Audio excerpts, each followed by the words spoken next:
to get a news update, my brother, Tunto Spoon. You want to know what is happening, Moravia, Tunto Spoon. Politicians want to make their decision, just Tunto Spoon. You want to know what's happening in the ministry, Tunto Spoon. Yeah, Tunto Spoon. Yeah, Tunto Spoon. You from Vonjema, Maryland, Tunto Spoon. Yeah, Tunto Spoon. If you eat keep on congratulate my brother, Tunto Spoon. You got a Spoon TV, you got a Spoon Radio, Tunto Spoon. Yeah, Tunto Spoon. You wanna get a news update, Tunto Spoon. What? Yeah, Rastafari. Kilibamba, kilibamba, kilibamba. Kilibamba, kilibamba, kilibamba. What I want? Yes, what you about today? Spoon TV. Spoon. Yes, what you about today? Spoon. Spoon TV. Spoon. Ba. Spoon. Skidibidi dabado. Spoon TV. Spoon Entertainment. Kua. Bese kua, kudileo. Kua, kudileo. Tunto Spoon. To get your information. Tunto Spoon. To be part of the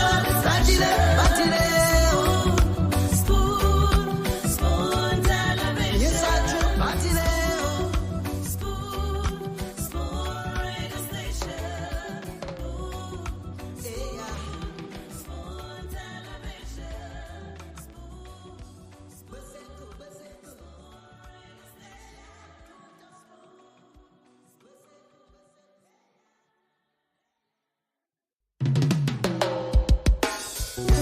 Yes, I, a special one from the CEO, stand coming with the spoon. And your boy, Friday the Southern Band, charges on the beat. Tunto Spoon to get your information. Tunto Spoon to be part of our discussion. Spoon television. Spoon radio station.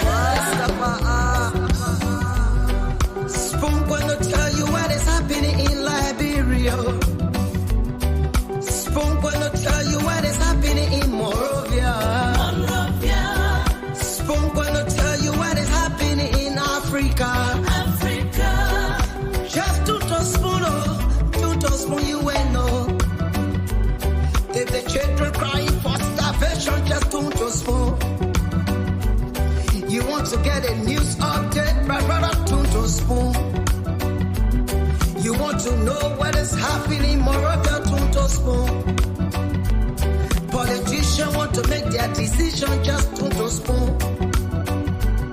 You want to know what's happening in the ministry, Tunto Spoon. Yeah, Tunto Spoon. Yeah, Tunto Spoon. You from Vonjema, Maryland, Tunto Spoon. Yeah, Tunto Spoon. If you eat keep on congratulate my brother, Tunto Spoon. You got a Spoon TV, you got a Spoon Radio, Tunto Spoon. Yeah, Tunto Spoon.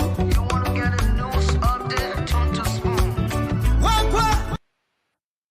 Okay, so if you're in Maryland, you're in Granger, you're in Sino County, you're across the 15 counties of Liberia, always Tunto Spoon. This is where you get authentic news.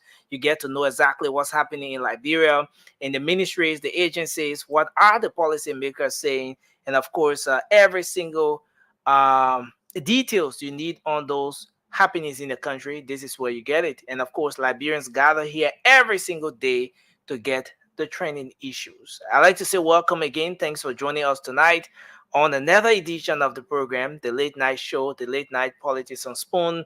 Of course, we are live again across the Spoon Network. We are live on Spoon 107.5 FM. We're live on Fabric 101.1 FM, and we're live on Super 95.5 FM. Many thanks to our partner radio stations across the country that are always relaying this program. Thanks to Trend Radio there in Grand Creek County. Many thanks to Trust FM in Bowman County. The folks there in Kakata, Gibi County, Gibi FM are relaying the program as well. And we want to say thanks to Premium Radio in Bond County for relaying the late night show. Thanks to the other radio stations that will sometimes relay the show even without telling us. We appreciate you. We appreciate the fact that you're a part of this journey to ensure that our people across the country are informed. And this is just so important for a country like ours. And this is how we can get our part. This is how we can form part of the transformation we want to see in our country. So again, I want to say welcome to all of you across the world. Thanks for joining us tonight on the Late Night Show. We are live across the internet tonight. Let me welcome all of our folks. We're live on YouTube. Thanks to everyone for joining us on YouTube tonight. We're there on Spoon Talk Live. We're live on Facebook, Spoon TV, Fabric TV, and Super TV. My name is Nelson Colette. As you know, as we told you earlier, our guest on this edition of the program is the executive director of the Liberia National Fire Service, Honorable G. Wasua Bafa. He's our guest tonight, and he's going to tell us a lot. So many concerns, a lot happening across the country with respect to fire outbreaks. This is something that has claimed the attention of Liberians across the world, and sometimes people here in Liberia, it seems as if they're living in fear. You know, when they will see one fire outbreak to another fire outbreak to another outbreak. Good thing is that he just took over as the new head of the institution, and so it's going to be a very important conversation tonight, a fascinating show. Kindly share the program as you come on. This edition of the show is going to be a great one. I've already started receiving messages from folks who have some very important questions they want to ask. We will have the time. We will open the lines and afford you the opportunity to ask the head of this strategic institution a few questions as well, based on some of the issues you will touch on tonight. So again, welcome. Thanks for joining us. Just before bringing on the panelists, let me welcome a few of our folks here tonight who have joined us as we do here. CJ Alaska Peter says he's following from. He said he's following the show. You see Emmanuel Dubo is here. Siri Clements is also here. Golden Trust Group is here. And I see Alice Band is here as well. Samuel Gatted is joining us. Yes, a lot of you, so many folks joining us tonight. Victor Morgan is here as well. Thanks to everyone for joining us on the Late Night Show. And we sincerely appreciate you for being here tonight and making sure that we have a great conversation here on the program. So we like to kickstart the show. And as we do regularly, we will provide you with some of the updates. We will give you some of the updates, some of the happenings in the country. We will let you know. We'll give you some of the updates here as we do every single day. And again, welcome to the show. Let's bring you a buzz of this one as we make a very quick adjustment here. Let me do a very quick adjustment. Yeah, Rastafari. Kilibamba, kilibamba, kilibamba. Kilibamba, kilibamba, kilibamba. What I want? Yes, when you batty leo. Spoon TV. Spoon. Yes,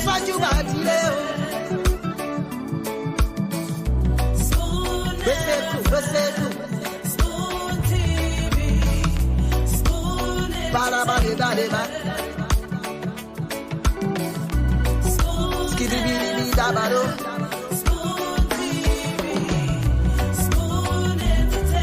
Kua kua kua kua.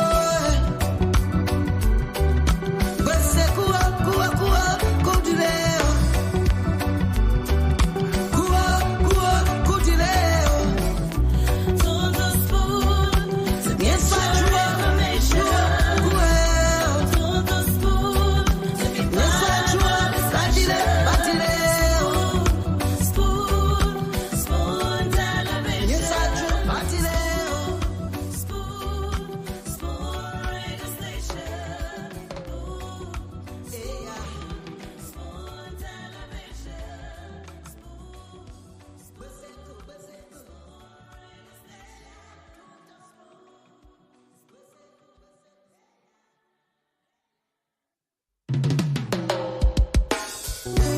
Yes, I, a special one from the CEO, stand coming with the spoon.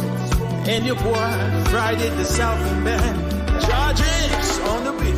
To the spoon to get your information. To the spoon to be part of our discussion. Spoon. Okay, so tune to spoon to be part of our discussion. Sorry, we had to do a very quick adjustment there, and it's a good thing that we're back. And yes, welcome to everyone. Thanks for being here tonight. Um, let me bring in our co-moderator, Amy. I see Amy is all set. Um, okay, Amy, welcome. It's good to have you tonight. Thank you, Nelson. Good to see you too. And I see the setup, the new background is working very well.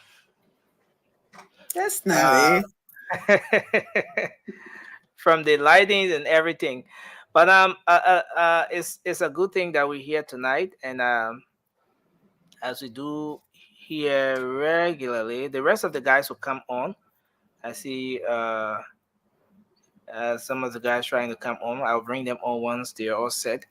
But Emmy, you want to do a little welcome or just do your opening? Yeah, let me welcome everyone for coming on today. I know everyone is all eager to hear about the fire thing.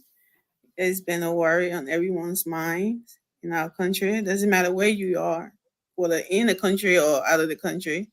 It's been you know, a big worry for everybody. So yeah, I can't wait to hear what the fire chief has to say, and I'm pretty sure everyone here too can't wait to get to it.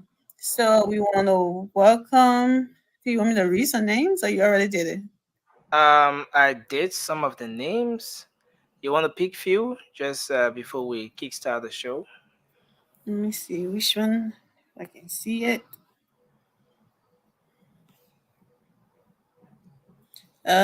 Redemption David, welcome. Sabuli, welcome. John Obali, Mila Pele, Smalls. Please forgive me if I can't pronounce your name. Some of y'all, I know you'll be hiding behind some names and I can't even something. All the Kipko, branded I accounts. see. Yeah. Father Taylor, Doris, Yeah, Vincent, Cooper, yeah, yeah. Topic. Redemption says want to join. How do you join? You can't join. You don't have the link, Vincent. Not Um, Vincent or Redemption. Yeah. So Gamayu, yeah. So I just let us to kickstart. welcome. Sounds like my mother's people.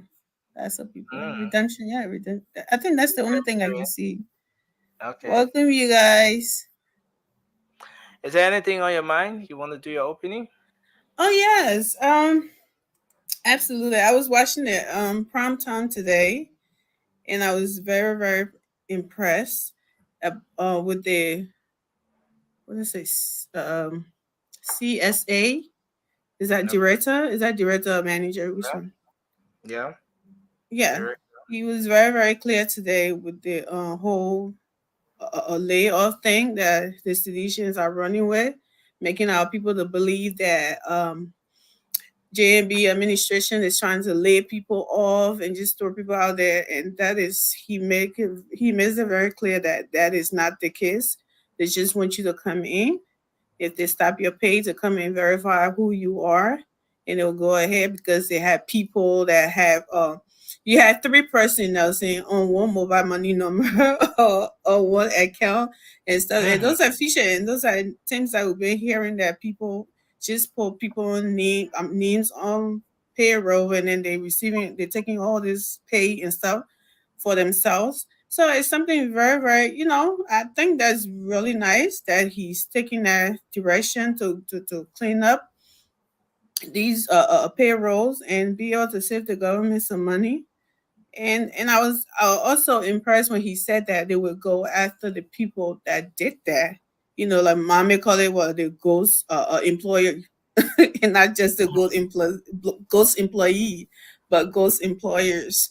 And that's I think is a good step in direction in that way. And I would think that every Liberians, regardless of what political party you comes from, will be excited about this.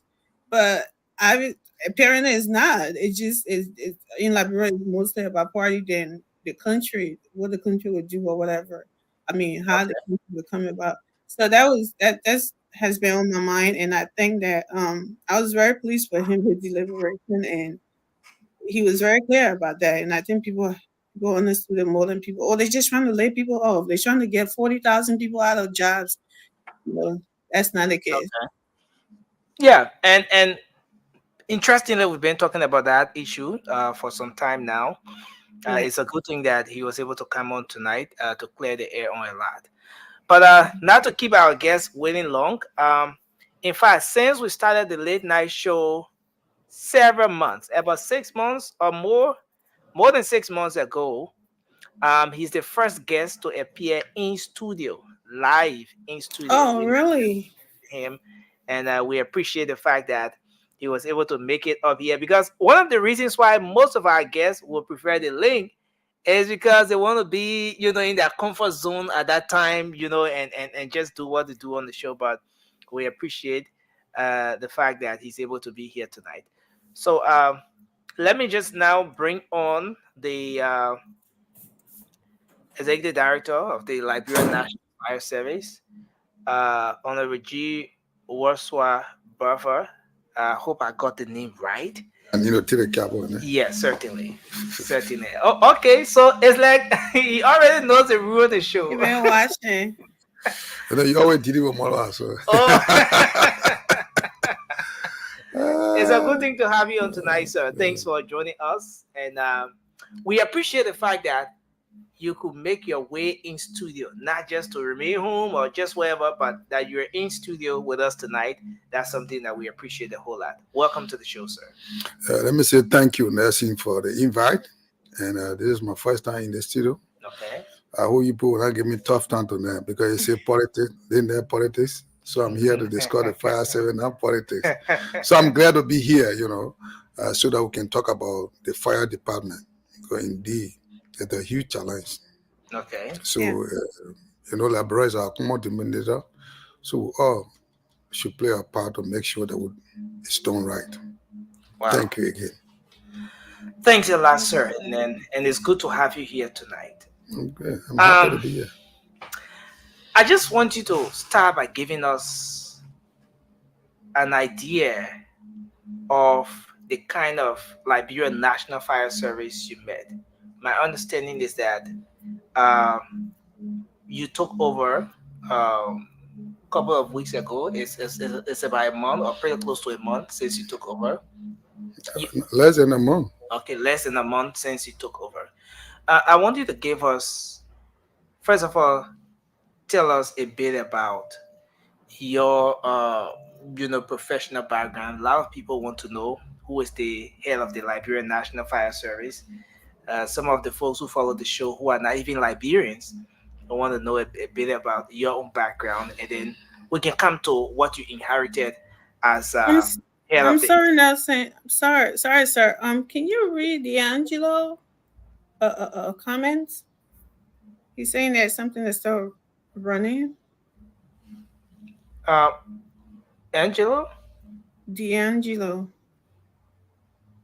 He said close your Uh, live and reopen because it is still running on the first six Do I have hours. to unmute? oh, okay, okay. No, I understand. Oh, wow, wow.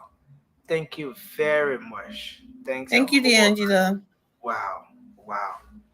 You see, that's the that's the thing about technology. Nelson is So getting old. the first life, maybe I'm Thank getting you, old. The first D'Angelo. life Nelson is we getting old. talk, I didn't end that life, and then started another one from another time. But thank you, I really appreciate it. Thanks a whole lot. So it's over to you now, sir. I think we're operating on a single life now, which is good. Okay, let me say thank you to the team for the invite. Um, every time I'm asked this question, it's a difficult question, Mhm. because there are a lot of people out there know more about me than I know myself. Okay. Whatever the case is, I am busy Wasua Bafo Senior. I hail from Bapulu. I was born in Bong Mines. I grew up, I went to school in Bong Mines. From there, I went to Bapulu Baha Mission, Junior High. I came to Monrovia, enrolled at the Monrovia Central High. So we are the angels. Okay. Unfortunately, our alma mater, when we graduated, we don't have any building no more. Monrovia Central High does not exist anymore, but our documents are legit. Okay. So upon graduation, I matriculated at the University of Liberia, Okay. did my bachelor. While I was there working, was scattered. Later on, I came back and completed uh, a bachelor in business administration. Worked for some time, then I went back to do my master in public administration.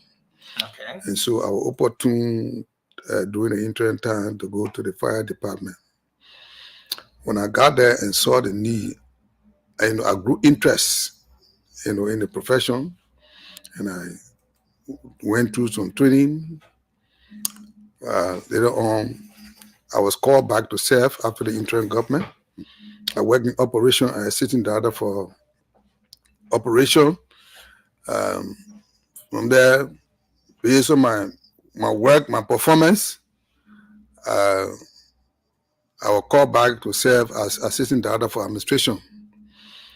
There, I serve as the focal person for the PRS. In fact, the VIP team today that we have on the detail of the president, the vice president that we want to do. So we had it only for the president, and we also want to have that for the vice president. I organize it because anytime the conference will be moving and something could happen.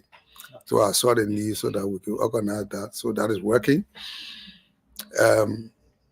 Then I was asked after the director was asked to retire, he asked him to recommend, and he recommended me. I didn't even know until I heard my name. And so that would work. After our term, we're asked to sit down, and I'm an old teacher. I went back to the classroom.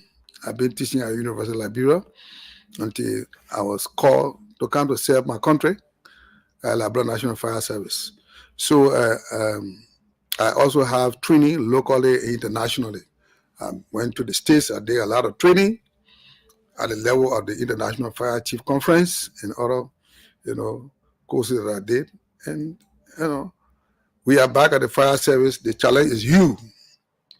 Right now, today, it's so saddening.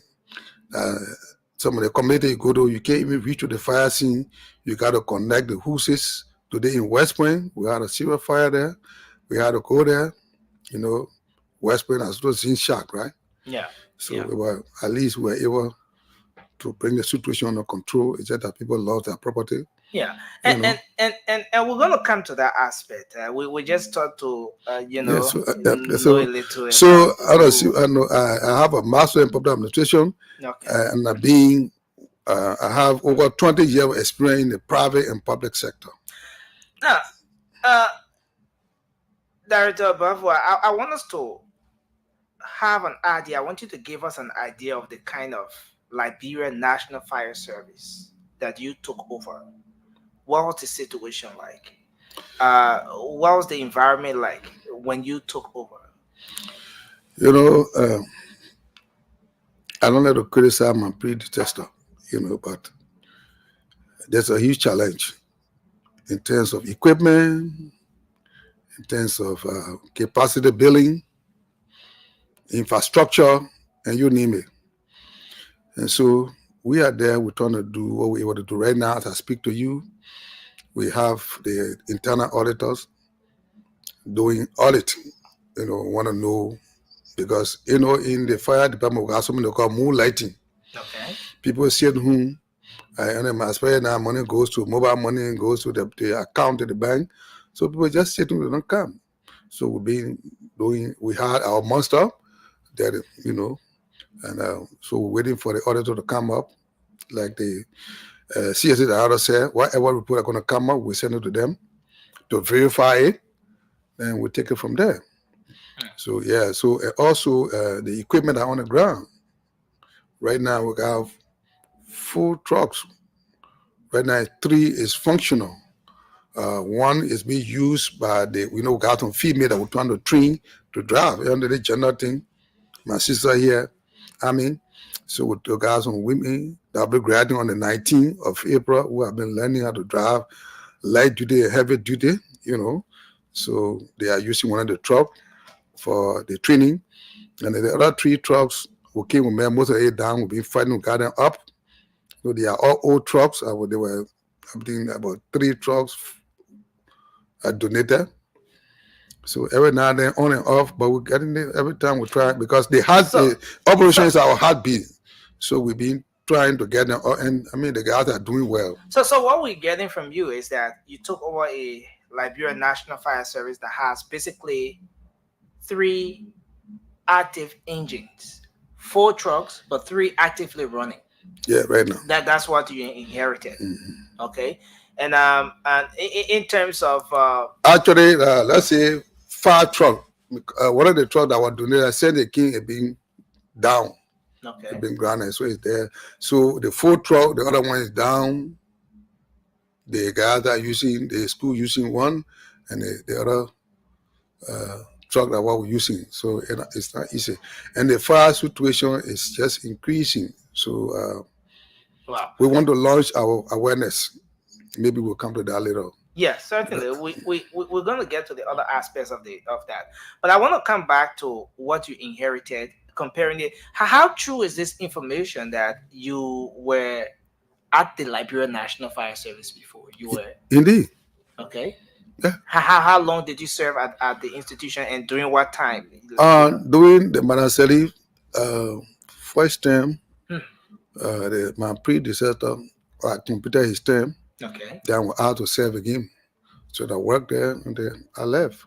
And we took the fire service from a point where people were going to fight fire in t-shirt and jean trouser. So every time when there was fire, we went there. I remember we had a situation in Bata. The guy said we could not go upstairs because we were not looking at firefighters. We were looking at gangsters. So I had to go talk to him and say, oh man, this is Liberia National Fire Service, And I convinced him, he allowed, and when there we put the situation under control. He said, oh, but I didn't know. I said, but however, we fought, took it from that level, and we brought it to an appreciable level. Because initially they were calling us check-up players, and they don't know why we play check-up.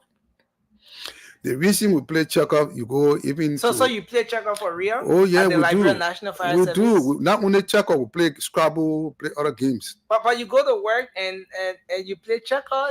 Don't you think that's why people call most of the folks check-up player and all of that? Let me tell you why.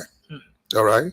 Even you go to America, the people here, if they're in America, you go to the fire department, they got a mess. Okay. You go there and see the guy. In the morning, they do first thing they do the fatigue. They do station lecture. They make sure they clean the truck. They take what the truck is in, good position. It's functional. They make sure it has water. They make sure that everything's set. And the firefighter will set that, gear to make sure whenever there's a call, they just jump into it and move. After that, and they have the station lecture. After having the station lecture, they sit down to wait for call. So in that process, for us, like atmosphere, it is said the mind is a devil workshop, right? When it's out of mind, right? So the guy that's sitting there, the man is not doing this. Let me just walk. Then if there's an emergency call, you gotta go look for him. So to keep them together, you gotta bring something that will keep them together. Like game, right? So we were there. We had a flash screen. They have firefighting, shows. So some people be watching shows, some people playing games. So that they just keep them together. Will not go far from the station. That's the essence of the game. So the people who get involved with that are the actual firefighters. Oh, The people yes. who are supposed to go in the field. Yeah. In the case where there's no emergency call, then they have something to get themselves. Yes. busy. Yes. Okay. So now that's very important. But I want us to come to this aspect, and we're gonna have the time when the rest of the team will ask some questions. We will take calls from our folks out there as well. Mhm. But we wake up almost every day in Liberia today with some news of a fire outbreak somewhere. Either there's a fire outbreak here, or another fire outbreak there, or another fire outbreak at the other end. It's a good thing that this is not the first time in that position. You've served at the Liberian National Fire Service before under former President Ellen Johnson Sirleaf, and you left and now you're back. What exactly back then, and even coming to where we are now, what exactly are the major causes of the fire outbreaks we have in our country? Do you have the capacity where you even do investigation and get at the bottom of those investigations to establish what actually causing the fire outbreaks in the country? So there are three ways we fight fire. Okay. We have before, during, and after. Before is the preventive aspect, providing the precautionary education, right? And fire comes about through what? Carelessness, mistake, and ignorance. Are we there? So we create the awareness, educate the people so that they will take the precaution, right? Then if in that process, through somebody mistake, carelessness, or ignorance, there's a fire outbreak, we're moving to extinguish the fire, right? After that, then we'll go to investigate to ascertain the cause. And whether somebody was injured, whether somebody died in it, and whatever property that was destroyed, what is the estimated cost? We do that and ready report and send it forward because we are under the Ministry of Justice. All right? But for me, the best way I think we can fight the fire is fighting the fire before the occurrence, because prevention is better than cure. So we do, like I was saying, if you look at the statistics that we have, from January to February, we have 41 fire. From January to February. Yeah, 41 fire. Before we took over, there was 11 deaths, 2 injury, and we got classes of fire. Class A, which is combustible, with wood and other thing, is we call it common fire. Things that can burn, And we got Class B fire. That is what flammable fire, like gasoline, fuel oil, gas, and you name it. And we got Class C, which is the electrical fire. And that's the fire that we are challenged with, electrical fire. All the fire occurrences, majority of them, electrical fire. You got 11 fire. So Class C fire, 6. And those structure, there were 3 zinc structure, concrete 8. We just took over on the 24th. So before that, most of the fire were not investigated. So we had to go and ask the guy to go back to those scenes to see what can, come up with the cause of the fire. So for the month of March, you had how many fire outbreaks? 11. Okay, 11 outbreaks. Yeah. Okay. Yeah. So that's what we are doing, and it's pathetic that people. And there was no death in March. No death in March. No death in March. No injury. We have about 51 occupants affected. So we just April, the guy that say investigating. And normally, when there's an occurrence of fire, the team that goes to go combat the fire, they bring what we call the first hand information. So they will go and ask questions, then they will come back. That information will help the fire investigator to move in, to do the investigation. Then after that, we'll ready report and send it to the Minister of Justice. Wow. Just the report for January to February alone is alarming. If I heard you right, you said 41 fire outbreaks in January and February. Oh, so the 2 months combined, Yeah. January and February, Yeah. 41 fire outbreaks, Yeah. and there were 6 deaths recorded. No, 11 deaths 11 deaths. and 2 injuries.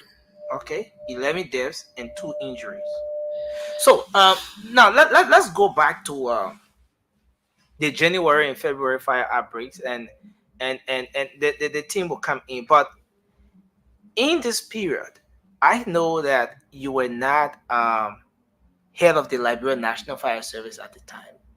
But did you get to establish the major causes of these fires, especially January and February, at which time this whole thing was at a peak? Was the fire service able to establish what were the major causes of those outbreaks, January and February? Yeah, I said there are classes of fire, right? Yeah. I said class A is combustible, what we call common fire. Okay. Then class B is flammable, right? So for the one fire, we had 12 class A fire. B, we had 3, and C, which is electrical fire, we had 26. That's a higher. So like we did before, right? We realized that the candle was a major cause of fire in this town. And so we engaged it, and we went out there, we launched a major campaign. And we said, Chinese light or torch that were better than the candle, right? And we launched that campaign, and today we are happy that there's no more candle fire. We are faced with electrical fire. So as we launch our awareness, we're going to go out. Let me say this. When it comes to wiring of structure, right? You hire somebody to go and electrify your house or wire your house. You don't know the AWG, which is the European wire number 12 and number 10. It's a blood wire. You have another wire called chains. It carries the same number. So the guy go and buy the wire, he brings it. You look at the number on it. You don't know. But yeah, I come in now, right? So, and you get to know after some time, you see the rubber on that chains wire will break. Every now and then you have shock in the house. Yeah. Right? So we have done our study. We want to take on that. We want to be educating our people. All right? Another issue with the LEC, they say they connect to the Eve. And I told them before, you got to go one step forward. So I got my house, right? I've been living in my house, no trouble. But say you connect to the EV, then I start having problem. So I told them, they need to go one step forward. Make sure you go and assess the house. If the wiring not correct, tell them we can't connect you until you straighten up the wiring system. Are we there? Another is what we call housekeeping, right? You buy the extension cord. Maybe it has 5 outlets, right? You go and plug all the appliances on it. Current goes. You did not you did not unplug the core. Then when current comes back, all the appliances plug on the one core. So the force will cause a spark on our core and will lead to fire. So we want to provide the education for the people so they can do proper housekeeping. Like right now, the situation we have, when current goes, unplug your appliances, put a double throw down. When it comes back, you put it up and plug your things. Because when you leave it on and no appliances are plugged, when current comes, no appliances will hold the current with force. And if the core or the receptacle cannot hold the force of the current, you have a shock. Now, in the midst of what you just said, someone listening to us now might just be concerned. We have had these issues over the time.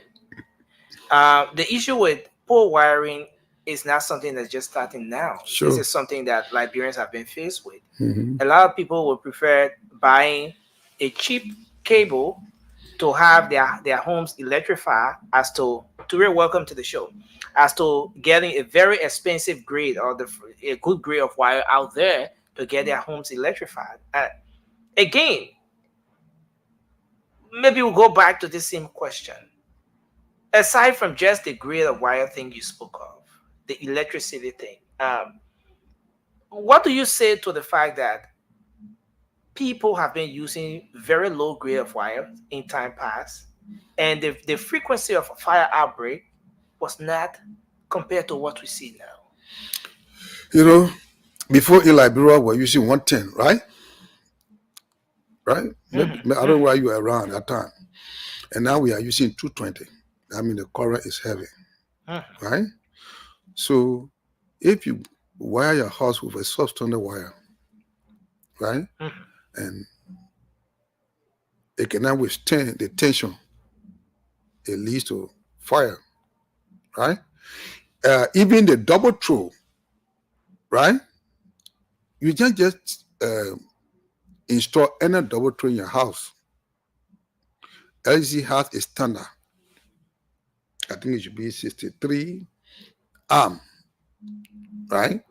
You install it in your house with, with a heavy duty double throw, because you want to do it. And some of the issue is I always told friends and family members, it's good to divide your house into block, right? So that when there's is a problem on maybe this side, the how they call it, the breaker will trip, so that whole side will go off, and it will reduce the tension in that block. But sometimes the guy you don't know, and so I don't blame the people, but the electrician should be able to do that, right? And sometimes before you do the kind of thing, come to the fire department for advice. And that is why we said, and we're going to engage the public way. Again, we said it before you build a house, we want to see your safety plan, right? What kind of wire you're going to use, how many exits do you have? Is it a back door, is it a two door, front door, back door? And nowadays, before in Liberia, I think they call iron door, iron bar, we didn't know it, right? But now because of the criminal activity, we seal ourselves up in the structure. And some of us will let the iron get black, black, black, we take the key off. Then we'll let the plan do again, black, black. You say, I'm going to put it under my pillow. But when you get out, there's an emergency, you forget where you put the key, right? So we got to be careful, and we're going to be providing the education. So I'm here tonight. If you're going to lock the iron door, right, or you hooking it, you hook the iron door, lock the door, and leave the key inside. Don't take it off. Because if there's an emergency, you come out, and the key is in the door, you can easily open and get out. Another thing is, if there is a situation, maybe from the kitchen, if you get out, go to the front door. Don't go, if you leave the house, don't go by and say, I'm going for another thing, because you don't do the gravity of the fire. You know, fire from the little spots, it travel fast, right? And that is why we got to be very careful. And this time around, the awareness we're going to do, we are going to encourage people to buy a smoke detector, to get a fire extinguisher. Fire extinguisher, not for a big fire.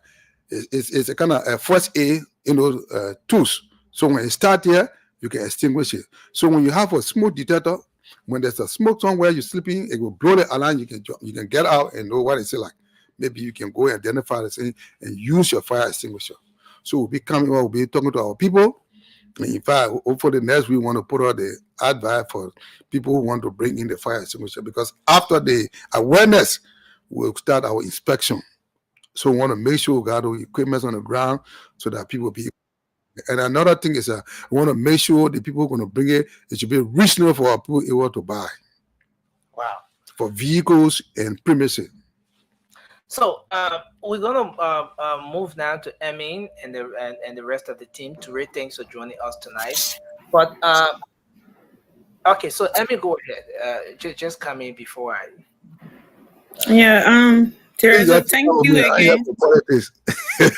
No, thank you for coming. This is way beyond politics. This is about people's lives, and us in the US here, when we see some things, we get really, really sick in our stomach, especially a video that nursing just showed us with a little kid involved in a fire. It was really disturbing, so we are concerned, right? Mhm. So you said that you guys were gonna let people know about the type of wiring to use on their houses, right? So besides, because our people, they go ahead, oh, I can't afford this one. They want it like this, or They give their money to these builders or these electricians, and they go and buy something else and keep the rest of the money, right? So, is there a law, or is it something that you, as a fire chief, can do to, like, I think you mentioned something like to inspect buildings or wirings why these people are doing it on houses, for it to be a requirement before they do something like that, that you guys will inspect to because they do it the same thing here in the US, to inspect what kind of wire they are using on houses just for safety measure and something like that. Is there something like that that you or anybody else can do, or is that a lawyer that have to go to the house or anything like that? I just want So to know. it is part of our responsibility. We call fire prevention. We have inspectors. So very soon we'll be sending out communication for the guys to go out there to inspect public and private buildings to determine whether there is a fire hazard. If there is, to advise on what to do. Whether it's wiring the correctly and to tell you to buy your safety equipment. So indeed, we have a team that will be going out to businesses, to public, in fact, the government, right? We can be telling the people to do the right thing. We should be doing the right thing. So fires are going to start to make sure we are equipped before we start going out there. We got fire symbol in the building, our safety plan, our exit route, the signs, and all will be posted. Okay, so what is it? Two questions. Yeah. So I don't know. Maybe I'm ignorant or something wrong with me, but it's just a thought in my head, right? I don't know if you guys have the proper tools, or should I say the resources, to determine the cause of fire or anything like that. That Nelson already said we always had these problems in Liberia. The electrician or whatever, electrical problems, the candles, and all of this other extra stuff. But now it's just so alarming. Like the fire situation has just climbed. It's at a peak. Like we don't even know what's going on. So in my little ignorant, non-fire person head, I'm thinking that this is, I mean, most of the thing has to be someone setting these fires. And it can all be the same, like electrician, electrical company or candle, because we always had these problems. Like there's nothing you guys have done, right, to change anything. So why is it like, I mean, like to change whatever the fire, the electric, the people doing the wrong thing. So except for the candle thing like you talk about. So why is it so much like it's every day or every other day there's fire, fire, fire, and I can do with myself, I'm like something's not right here. Somebody had to be. I mean, not all of it, but they have to be setting these fire. Is there a way that you guys can determine, right? If there's an arson or whatever, do you have the resources to determine that? So let me say that to you. Before, when I served as fire chief, we reduced the number of fire occurrences based on the awareness. The awareness thing is it's not just one day. You got to keep talking, keep hammering, right? And let me say to you, the kids are the end user of most of the things that cause fire. We realize it, right? Let me tell you, there was target generator, right? Little kids will see you scratch your margin to let it cool to catch, right? So the child will follow your example. So this guy had a target generator. He just came holiday, want to go watch football game. The kids were there and the people were getting down. They decided they want to go put the generator on. They didn't know, out of ignorance. They lighted the candle and went to the generator. Boom. So no for them to get out, they hear each other and they died. I live in New Georgia. I was there. I saw that thing. It touched me.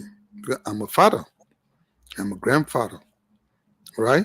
So we took upon that cause to go all out to educate our people. Right? And when we did that awareness, we realized that the occurrence of fire reduced, right? In fact, when we did that, in fact, people accused me that I was getting something for the Chinese people, because I was advocating that the Chinese light was better than the candle. Because if you're going to use Chinese light, all you got to do, you charge it, or you put battery in there. It will stay on the whole night. Or the next day, what you got to do, you have to buy a new battery and put it in there.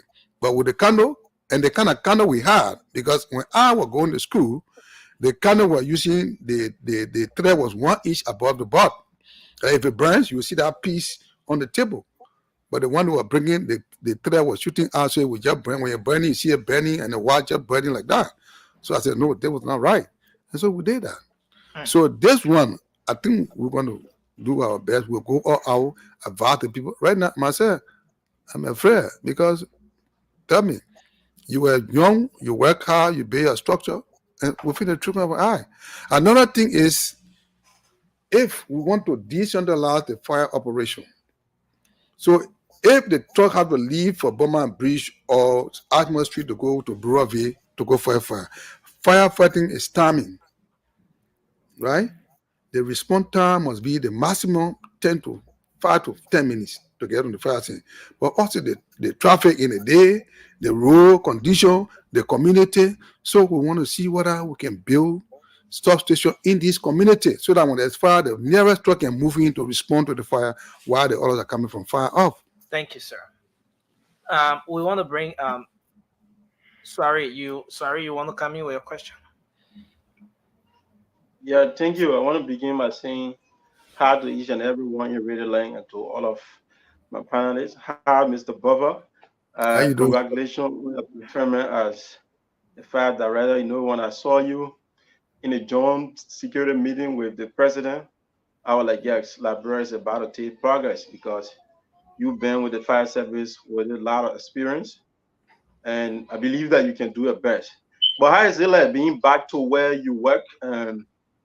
How is it like being back to where you work and coming back in that same position?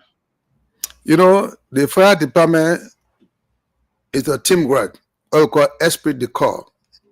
We work like family, because you got to have your brothers or sister back, right? In the fire department, we call everybody firemen, right? And so there are people who are made in the fire department. When I got there, when I took over, like I said, we were fighting fire in Jean Plaza. So when I got there, I said all the agencies were factionalized, right? So when I got there, I said those who have not gone for training, they got to go for training. And I put my foot down. All of them went for training. That's the first thing I did. Then before I left, my last car, they called it Cambiaco, right? They did that training, the recruit training. I think we had our training with BIN at the time, now LIS. And so when the guy heard my name, they were happy. So at that, I know people who were there, who attended, or even I think it was televised, from the turning over ceremony, you could see the jubilation. The thing is, the way you work with people, right? When you come back, they will welcome you. And so the guys were happy to see me back. Thank you. Even I got now what we call the Fire Chief Association of Liberia. We call it CIFO, right? And so when the guy heard my name, in fact, we just had a meeting. They feel they were having, the May 4th is coming, or International Firefighter Day. The guy was so happy. He said, "Thank God, Chief, you're back." So, but the way I work with the people, so they are happy for me to come back and work with them. And so I already consider myself a servant, not a leader. Thank you. My second question I have to do with, because you made mention of decentralization, avoiding all this stuff, and come with funding. So the issue about funding, I want to believe that it's not only restricted to the government. So what are some of the conventions that you have, or that maybe out of government, in terms of bringing a lot to the fire service to get some of these things done? Because we're seeing the budget is somewhat challenging when it comes to you guys. Yeah. In fact, was it yesterday? Or day before yesterday, because today started, right? Day before yesterday, we had a donor MFDB workshop where we had to make presentation. Today I had to go to work on our proposal to send it to the guy at the finance ministry, and also the minister of justice is the head of the security sector, So I also send a copy. Also, we had a meeting with the regional security supervisor at the embassy. I mean, we're talking to people all over the place to see what they can do for the fire department. Because indeed, government, fire equipment are very expensive, right? You go out for fire truck when they take the price, I mean, you holla, but we need them, okay? And let me just say this. I said it on Prime FM the other day. I listened to Spoon TV late night. You got to raise money for politics. This is the time now to raise real money. We don't need the money. Raise the money, buy the equipment, buy the uniform, buy the PPE, buy the BA, the briefing apparatus, and just send it to us and see what we'll do. If we can raise money for politics, we can also raise money to save lives and protect property. Thank you, sir. You want to come in, Toure? Is it Toure or Marie? Yes, let's hear from you, Toure. Sid Marie, go ahead. I'll go after you, man. Go ahead. Okay, thank you. I have a lot of questions. I wrote a lot of questions down, but since it's two, we're gonna have another round. Mikael, welcome to the show. It's good to have you on. Thank you. How do you pronounce your name, sir? Mr. Bravo? Bravo. G. Wasua Bravo. It's nice to meet you. Thank you for your service. I wanted to ask you, for some of us that don't know the Liberia Firefighters service and how they go about their day, can you tell us what does a typical day look like for Liberian firefighters right now, from the beginning of the morning and we come to work, whether first shift, second shift, or third shift. We come to work with a mind to serve. And that's why we have what we call the fireman prayer. So we say that prayer in the morning. And what does the prayer say? God, give me the strength. Just to summarize, give me the strength to hear the weaker voice calling and to save a child from a burning building, or in the process of me helping somebody when I die. Please, my soul, may it rest in peace, and my family I leave behind, take care of my family. You see that prayer? So the guys are committed to go to the job with commitment. So knowing that, hey, honey, I'm going to work, please pray for me, because you never know what the next movement will bring. Okay. When I say I understand when it comes to the religion part of it, but when I ask about what your typical day look like as a Liberian firefighter, I want to know when you guys are at the fire station and there isn't any fire going on for the moment, what do you guys do to impact fire situation in Liberia? How is your day looking like? Oh, okay. Did I hear the director say the play checker? You said that you play checker, right? Which state are you in? I'm in Pennsylvania. Pennsylvania. Yes, you ever went to the fire department? Yes, I have. So if you go to the fire department, they have what they call the mess, right? You see the guys sitting in that room, maybe watching the news after doing their how they call it? They come to work in the morning, do the checkup, they make sure they do that drill, make sure the trucks, the horses are lined up properly, waiting, make sure, right? Okay. Then they set their how they call it, their gear. So you set the PPE on your boots, you connect everything. The moment I say put or beep, you just go, you join inside, hold it up, you put your hand inside, you're ready to go. Take your helmet, you're ready to go, right? So after in the morning, after the drill, after they do what we call station lecture, right? The commander will come and provide some education, encourage them. Then after all, they do what we call fatigue. But do you Cleaning. do that in Liberia here? Yes, we do. Every We- single day? Do you Every do that? day. But at what point do you every play the shift. checkup? At what point do you play Wait, checkup? man, You said you play So she checkup. asked. So after all of these activities, right? Now the guys are done with that. So, for us, where the station is, that place is not really a station. It used to be the garage of the presidential convoy, but we don't have a fire station right now. So that's what we are using, right? So to keep the guys together, people will watch, firefighting show. Against people, other people be reading, other people play check-up, people play Scrabble, just to keep them together so that when there's an emergency, you don't have to go looking for the guys. So they got right there. You go there tomorrow morning, you see the guy there. So when there's a call, emergency call, all of them will just leave what they're doing. They just get in that gear, jump in the truck, they're gone.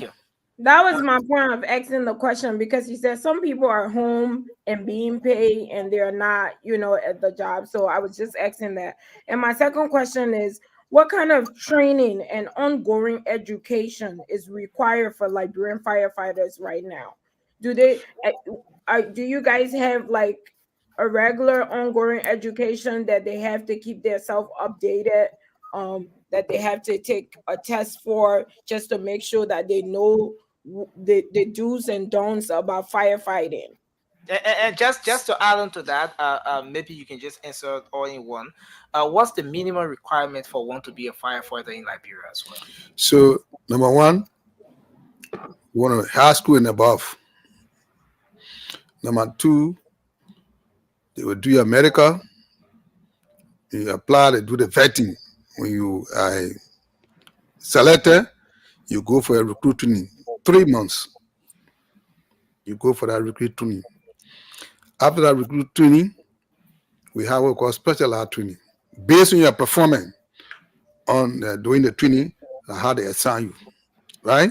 Because they will teach you fire investigation, report writing, communication, firefighting, and you name it. So when you come up based on your performance, they will assign you to those areas. But not only that, like right now, the training department at the academy, they are coming up with some program, want to do some refresher workshop, so that the guys, all the departments and the section will go for those refresher workshops. All right. And every now and then, that the other day we are about to start the inspection. They had a workshop, I think day before yesterday. Their chief was there, explain to them what they're supposed to do, right? The routine, normal routine, and new ideas. So the training department will be coming with that. People will be going there. They'll be going there by section. What are the investigators? The firefighter, they will do maybe the second shift will go first, then come back, then the first shift will go later on the next, because we can't take everybody from the fire department. Thank you. Yes. If you guys get fire investigation education, why is there not any investigation going on when fire occurs? Who told you there's no investigation going on? We are doing it. I just gave you the statistics, Jetta. You were in here, right? I want to get the statistics. We have people. But we are never informed the cause of fires. I think the investigation will lead to that, and people are to be informed what caused the fire and what have you there. So let me tell you how it's done here. When we do our reports, we send it to the Minister of Justice. All right, and that is why the next time you hear the person addressing the legislature, you will hear this thing in his report. All right, so we write a report, send it to the Minister of Justice, and Minister of Justice, they got people that will compare it, right? But hey, like the other day, there's a lady way in Dwazon who house got up by fire, and she called me 2 o'clock in the morning. She said, my house is down. And I had to send an investigator the next morning to go there. And like that, if you need a report, you come to us, you ask us, we can share the report with you. Thank you, sir. So let's take to Ray and Mikael on, because we have to wrap this thing up as soon as possible. We have to afford our folks listening to us across the world or watching the show to weigh in their thoughts and ask the director some questions as well. So, Ture, go ahead, sir. Yes, Mr. Wasuwa, is that right? Yeah, what's what Bravo? Westward Bravo, Fire Chief. Thank you so very much for availing yourself to us tonight. You know, from all indication, definitely seem like you guys seems to be under um, a very um unprecedented situation, for lack of better word. I mean, I don't have to know how grossly unfunded your department is for you guys to be able to really, really, do the job effectively and efficiently. So I think every librarian should know that. But in a little that you guys have, I mean, how well can you actually tell us that with this unprecedented level of fire outbreaks that we have never seen in library history? Um, I mean, how are your department coping? Well, like okay, let me just say that, like Ami said, right? Sometimes some of the fire could be the cause of asthma, right? But like I said earlier, fire comes about through carelessness, mistake, and ignorance, right? Um, Sometimes there are guys who are they call it stealing current at night, trying to connect. We got a situation, right? This guy in the night they go and try to connect the wire so they can have current. In the process of that, he made a mistake and there was a shock. So boom, he ran away. And when nothing happened, the gunshot caught fire, it extended to people's structure, right? And sometimes people will do things, maybe through jealousy and just go and set people's house on fire, right?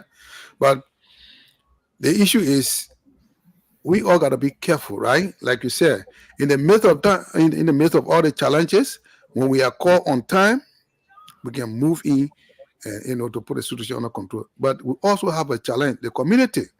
You go there, you can't get to the fire scene. That the other day, the 12th Street, right? We had to connect the hoses to get to the fire scene, and the more hoses you connect, it reduces the flow of the fire because the pump the water will flow. Like you and myself fighting, I gotta use, if I have to beat you or defeat you, I gotta use my strength, right?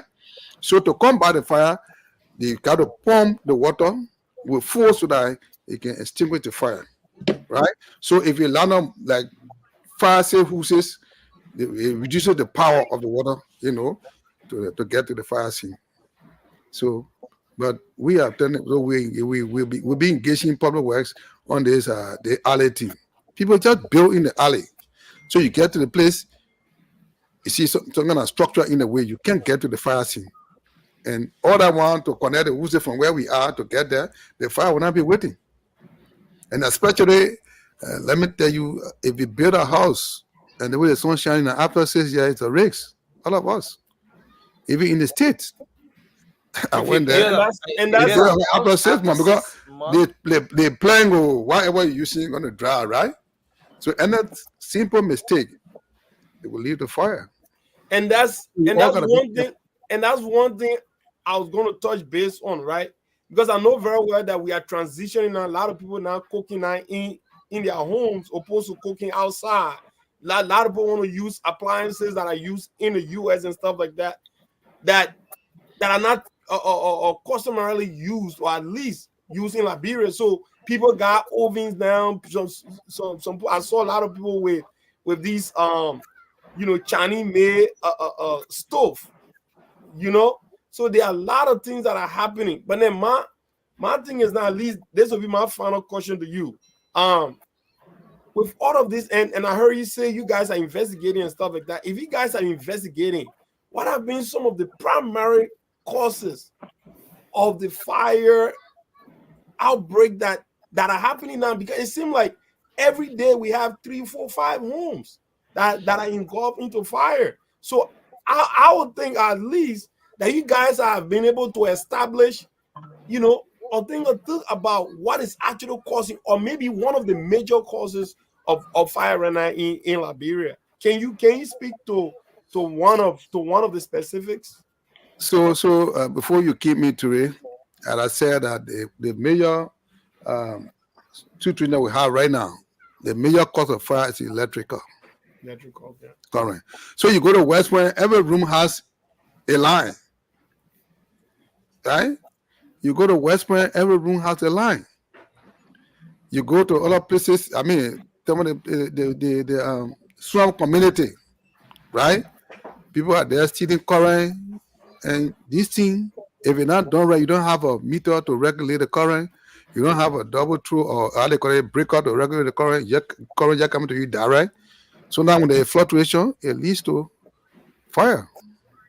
Thank you so very much. I appreciate it. So can I buttress that a little bit, because I think my question was not answered from the last one. I was concerned about the the arson thing, and I also wanted to know if you guys had it. How equipped are you to know if this was a regular fire, electrical, or someone setting the fire like an arson or something like that? That's what I wanted to know. So we identify the fire by the quarter, right? So class A fire, what we call combustible. You have seen wood burning, right? You've seen paper burning, right? You've seen cloth burning, right? You see yellow and red, right? So we see that fire, we say that's combustible. As a common fire, we can use water. Class B fire is flammable, right? So you got to use foam because it's a liquid, right? So if you put water on the liquid, as the water, whatever direction that water will go, the fire will go, because the fire will be, the substance will be on top of the water, and the fire will go a long way. So we use what we call foam for class B fire. Class C fire is electrical. So sometimes we like as I said, the class B fire, you will see the thick smoke coming out and you see the fire shooting in the center.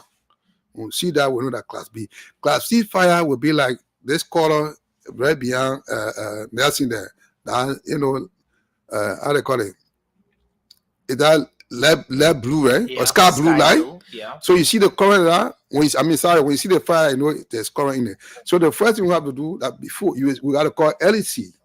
So you will see LEC, if you've been to Liberia, you will see LEC will come with that long stick, go to the pool and pull that nut down to reduce the current. I mean, to cut out from all the move, then if you do that, you reduce the current from the fire. Or if we are able to enter, right, we can pull the double through down.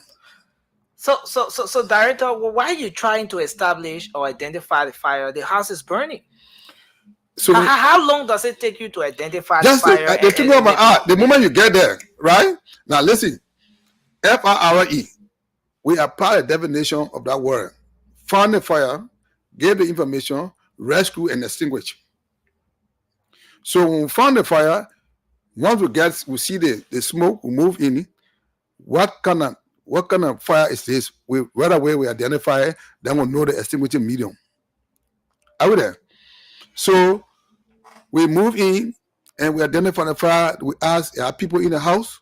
So while the fire is fighting, you see people going around the house, other firefighters to see whether we hear a voice. So if there's somebody in there, we got to break into, we go and bust aside where the fire coming from to go in there and rescue the person. We've done that here. We save structure. So like I said, firefighting has to do with the time. It's the timing. Okay. So when we get a call on time, we'll move in, we can save the structure. We're going to come to the time aspect because I have some serious concerns there. But Sure. let's take Mikael on. He's been in. He hasn't have the opportunity to act. Mikael, you can go ahead with the two questions just in case you have one. Miguel, come on. Come on, dear. You better say. So y'all can say all this. Well, sir, thank you for coming on the show tonight. We're happy to have you. The fire thing have been one of our major concerns on the network, and trying to figure out what it causes and how can we, as a country, deal with the issues and get it resolved, and people start losing their property around the country. But well, I think I wasn't here from the beginning of the show. I don't know whether somebody asked the questions. I heard you talking about, we used to use the platform to collect funds for, for political activities and all that. But let me ask you this, Liberia Fire Service, being around Liberia, I never heard you all doing, you guys don't have good name. Let me just say that. So what is this that this fire service department need budget-wise to get some fire control in Liberia? Number one, is this What do they need in terms of budget to get? yeah? How much do you all need to average fire function? service? Yes, to function like any other countries around the world, developed countries, to save life and properties in Liberia. That logistic-wise, training, I mean, just name it. That you all need for the Liberian Fire Department to be equipped in way to save lives and property, and not to be losing people property or lives that are in Liberia as it's going on now. So that's a good question, but it will be difficult to sit there. Because in fact, just today we did a need assessment. What we have, and by the way, the fire department is in the 15 counties, right? Yes. Let me trust you to know that we have a fire department in Kakata. We got men that the only thing they are doing is to create awareness. Create awareness? Yes, that's what they do in Kakata. Because we They don't go have to work to create awareness. They go community from house to house talking to people, right? On the do's and don'ts of fire. Right. And that's one of the major things we do, right? We make sure that's why the prevention aspect of the fire activities, people are informed. So it may tell you know that there are more fire in Mosovaro, in Monrovia, than the Leeward, the counties, right? Mm-hmm. So because of our activity too in maybe in the city, that was resort to fire, but we have a station in like I said, Magibi, Buchanan, Sanukoli, Harper, Greenville, and there's another one in Ganta. All the fire stations are there. All we need to do is just to renovate them, equip them. And another thing that we want to do is if we're going to build additional fire station, substation in the district or in the counties, we want to recruit from the county. So the people from there, that would be another way of providing jobs. So recruit from the county, bring them, train them, and we'll send them back to go and serve the people. So, Director, assuming you have. I want to come back to the question, right? Okay, all right. So I just for the whole country, we need a lot of dollars.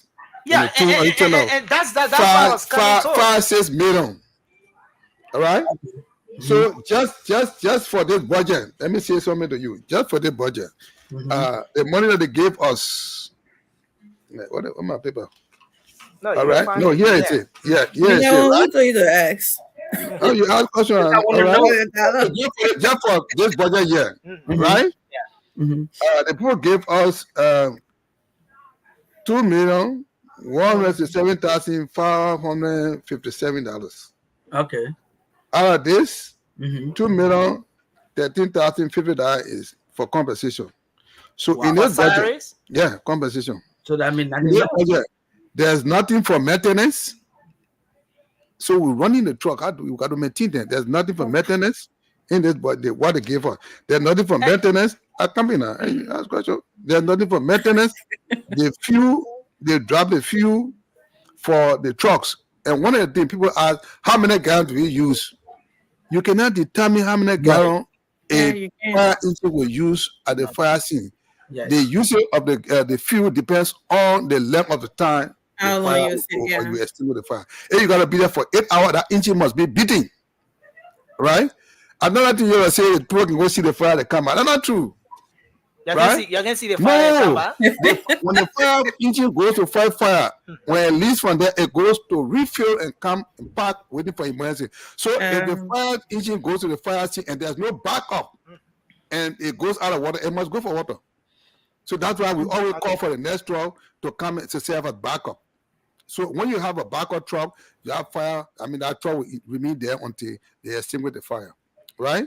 So right now, as I speak to you, we're asking the people to give us like 3 million because we want to buy 5 fire trucks and 5 tankers to serve a backup.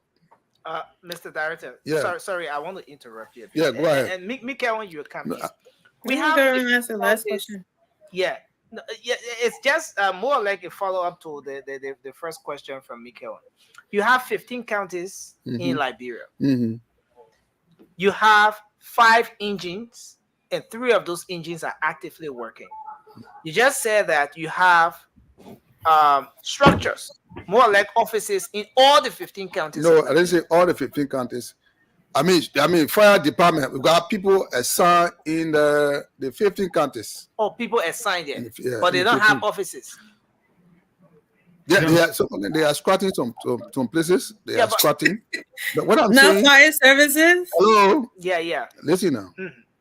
Oh wow. Like I said to you, there are 3 ways for fire, right? Okay. Fire And the station first owner. one is what? Is to create awareness. Okay. So those places that we do not have fire engine, Mhm. right? I'm saying right now we got 5 counties with fire station, but these Okay, places do 5 not have counties. fire trucks. So the guys even in the 15 counties, they are there on a daily basis. They go around creating awareness, doing inspection, right? So in Maserado, we got 5 stations, right? With the fire station, we got 4 trucks, but 3 functional right now in Maserado. So what we are saying is that And that's exactly to where I was coming. satisfy the need to fight fire is we need to decentralize our operation. And that's exactly where I was going, right? Mhm. Because Mikael just asked the question as to how much will it require for Liberia as a country, not Montserrat as a county, but Oh. Liberia, the entire country, to have a vibrant Exactly. fire, That is Liberia National Fire Service, not a fire Right. station, but Liberia National Fire Service. Mhm. And Mr. Director, you said 3 million. Can 3 No, million? I said for the budget, this budget year, we are asking them for this amount as an addition to what they're giving us. Because well, let me, listen now, the trucks that we have are all wound up. Who's just managing them? So if we can buy 5 new trucks, right? Just Maserati, 5 new trucks and 5 tankers to serve our backup, right? And if you buy a new truck, I mean, you got to maintain it all the time. You got to serve it every month or every 3 weeks. You got to fuel them. So buying a new truck goes with cost. So we'll be looking at. So for Monroe right now, so if we have to do the whole country, right? And that's the plan of the president. He has shared with me that his dream is that every county headquarters or city must have a fire station well equipped with trained manpower. Yes. Okay, Mikael will come in with his last question, but I want to play this video. This is to say how serious Yeah. this issue of fire outbreak is in Liberia. Sure. This is the extent to which Liberians are at risk when it comes to fire outbreak. There was a fire outbreak in the VOA. I don't know as to whether you were elected the Liberian National Fire Service. VOA just When? 2 days ago. Today. Yeah, and that outbreak resulted to a severe wound. Let me play this video just before I say what I want to say. Don't touch it.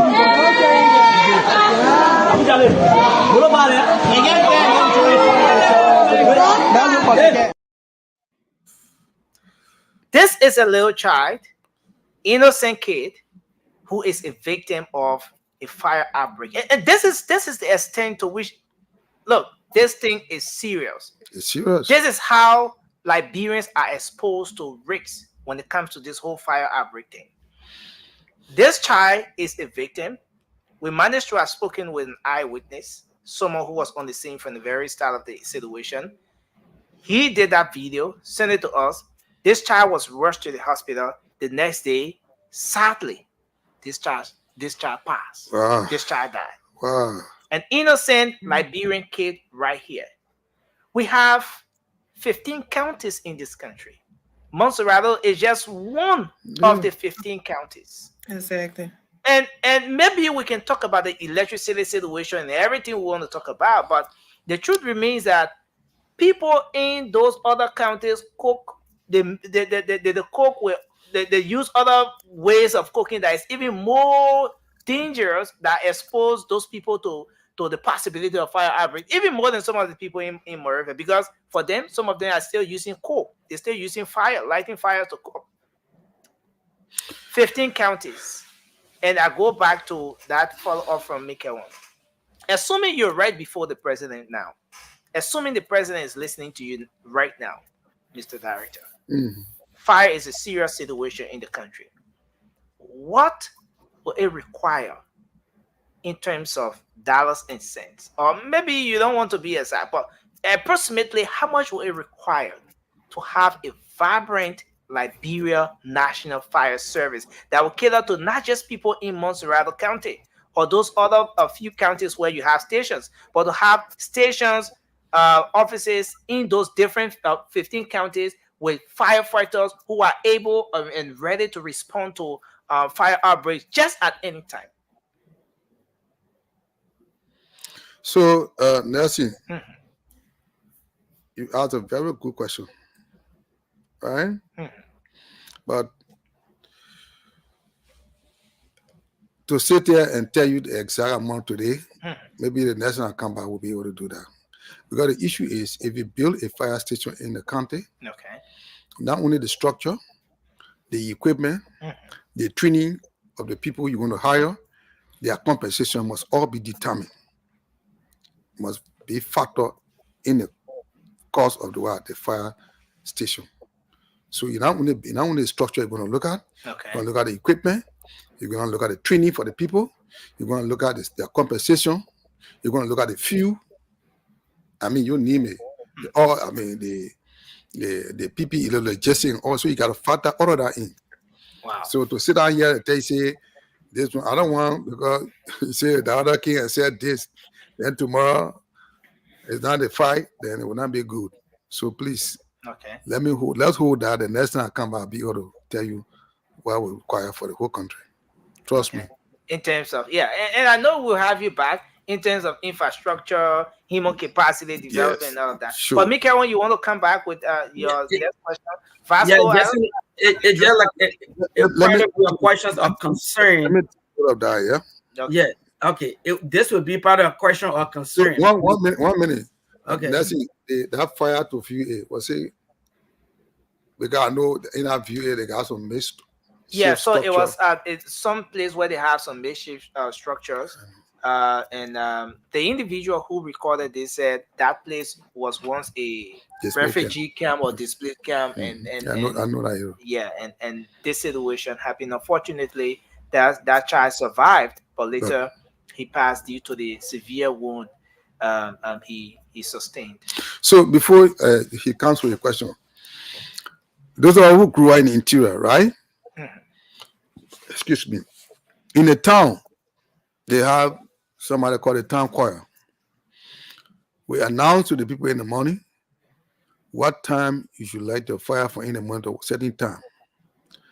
After that time, the town choir will go from house to house to make sure that there's no fire. As well as in the evening. And the people are, can you imagine somebody living in a zinc shack? After cooking, they take the coal, the brine coal, and go and dump it by the zinc shack, put sand oil, the thing will go off. Breeze blowing. As the breeze is blowing, that coal will be burning, and as they reduce in size, the sand will start going down. So that zinc get hot, it get to a certain temperature, it will catch fire. So we did that before, and that reduced it. But we're back. Just just from the 24 to today, 24 of March to today, I even sit down Guye. So we're fighting trying to put plan in place to see what we can do, and we're going to engage we're going to launch down how they call it, the awareness right in this month, and that's we're going to invite you there. And we're going to talk about the awareness. We will end up with the awareness, but let's have Mika, because I see Mika really want Yeah. to let this question out. You Go want to come ahead, in go with the ahead, second but I'm question, here. Mika? Like I said, it probably not a question. It's like a concern for me. Well, now fire been one of the most dangerous enemy, and that's what we've been facing in Liberia with the kind of outcome that just show on the thing that everybody here just going. Why this having been a national concern that you are being on a budget to operate as an entity, that's supposed to be saving lives? Why this having been a national concern to bring it to the public for people to actually know that this job supposed to be done correctly with all the logistics involved and everything else that's supposed to make the department work? Why? Because government after government was key here in the city, and the fire department not rather raising their alarm to catch their attentions. They say, yeah, listen, this thing been going on. People been sinking there, yeah, all over the countries, and it being a big or a huge concern. But the government has, not doing nothing about it. Why now? And I mean, the thing keep going on continuously. Like, why? What have been the factors? What been holding you guys back? So the other, I mean, did yesterday out there, I on a talk show and I said, the fire department like a stepchild of the government, right? We have a major role to play, very important role to play, but people don't just care. So they treat us like a stepchild, right? But when there's danger, it is us the call to go and rescue the situation. You are here, we come and go for budget again. We'll go there, we'll straight our vein, we'll explain the need of the department. At the end of the day, they give us what they want to give us. Can we right? make it out of And that is why we are talking to other people to come and help. Come again? Can we make it out of protest where people have placard all in the hand in the street to say, listen, you are being paid deaf ear to fire by destroying us. The people to bag you off for what you're advocating for. Listen, like you said, fire is a friend when you use it properly, it becomes an enemy when you misuse it, right? So, like we always say, the life you save may be your own, or a family, a friend, or a relative. So we all need to get up. Like I was saying, when we have election are going on here, people are raising money left and right, right? This is the time. We need to stand up, Liberians in country, out of the country, to raise money. We don't need to give out the money. Just buy the equipment that we need, right? Somebody say, okay, we come from Broadway. We come from this one. We'll build a fire station there. Somebody say, we'll get a fire truck. You don't have to go buy the expensive one, right? But we can start from somewhere. People who come from Broadway say, okay, we'll build a fire station there, right? How many men you want to recruit? Say, let's say we want to recruit a 15 person. We'll be responsible for the first year salary. This thing, we just come up with a plan. But hey, you go to the budget hearing, you say all you want to say. At the end of the day, the guy give you what to give you. What they want to give you. Yeah, ma'am. Okay, so yes, we're gonna come to you, Mary. We'll come to you, Emmy, and I see Ray has a question as well. But Vasco is just joining us. Vasco, a lot of people say you look different today. Maybe because you're joining us from a studio. I see lots of speakers in your background. But Vasco, you have question? Just maybe two questions quickly. Then we I'm not to you. Brother, yeah, you're so sorry. Cool. Like when people appreciate the fact that you're here at this time. Thank you for the question. I'm going to give me coffee to drink so I get sleepy. Yeah, my coffee just finished. So yeah, Vasco, please go ahead quickly. Thank you, Mr. Director. I got some question to ask you. Just take two. We know. First of all, the fire incident right now in the country. Before I ask the question, I just want to say this: the fire incident right now in the country is something that we have never seen before. We have never seen this kind of a fire incident in the country before. So, as the director of the fire service, my question to you, I don't know if someone ever asked that question, but my question to you is that I want to know if you guys know the root cause of this fire right now? Okay. You can just lead. He already answered that question. Just to save time. Just to save time. He already answered that question. You have another one, Vasco? Okay, if they know the root cause of the fire, right? What are they doing to curtail the level of fire damage that is happening right now in the country? What are they doing? Because look, you can get 10,000 fire trucks in Liberia, okay? But the way the country is structured, some of those places that there will be fire incident, it's gonna be no way to take a truck there and to get those fires off. So what are you guys doing to let the people, let awareness? What are you guys doing to let the people know? Like So, everybody so, on the show saying that we already, y'all know the causes of the fire. So what are you so, guys doing to so, let the public know that? Yeah, he got the question, Vasco. Yeah. so thank you, Vasco. Before you came, I said there are three ways we fight fire: before, during, and after. And for me, I think the best way is before. That is why the awareness, the prevention, because prevention is better than cure. So what we're going to be doing, like I said, we'll be launching the awareness this month. The thing is, we got other stakeholders, right? We have like Monroe City Corporation, PV City Corporation, all these activities are in these cities. So we want to bring them on board. Even the LEC, we wanted to come on board so together we can work and, and launch the thing. But what we want to do is to create the awareness, educate the people, right? Like you said, there are places we go there, we can't even reach to the fire scene because there's no way to get there.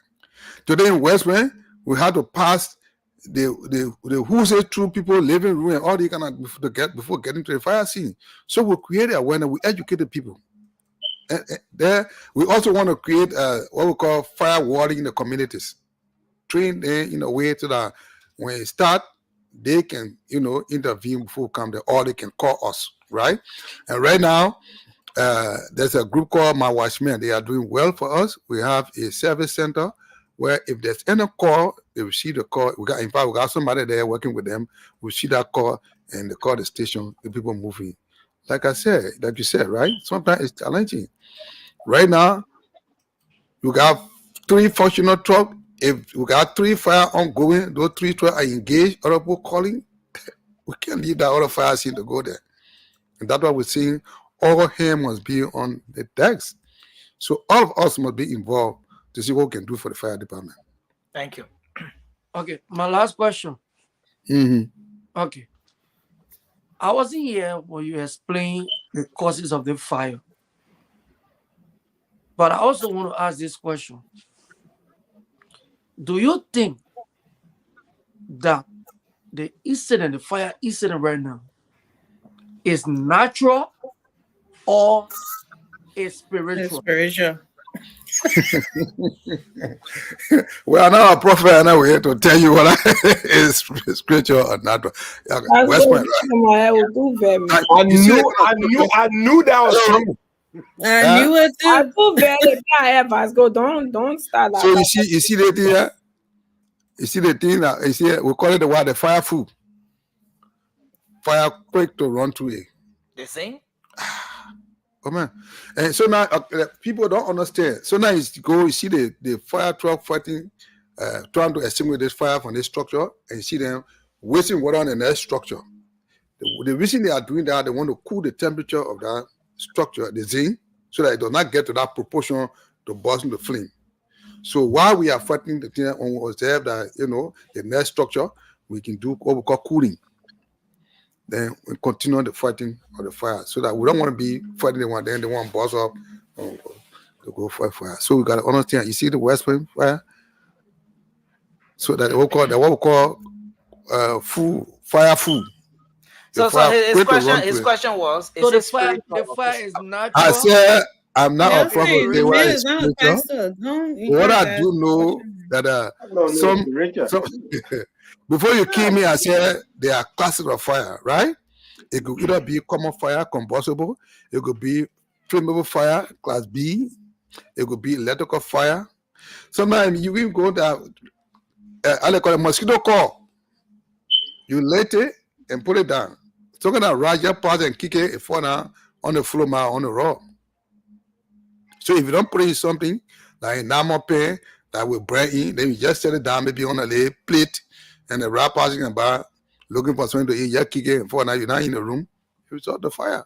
Okay. So there are many causes. So, but for now, the leading cause of fire now is electrical. Thank you, sir. So Yeah, I want us to go to the phone lines. Let's see. Then you say, Somebody said we need to call Zanzan Kawa Yeah, for one more because Vasco. let's see. They got a pastor in Liberia. I listened to the pastor.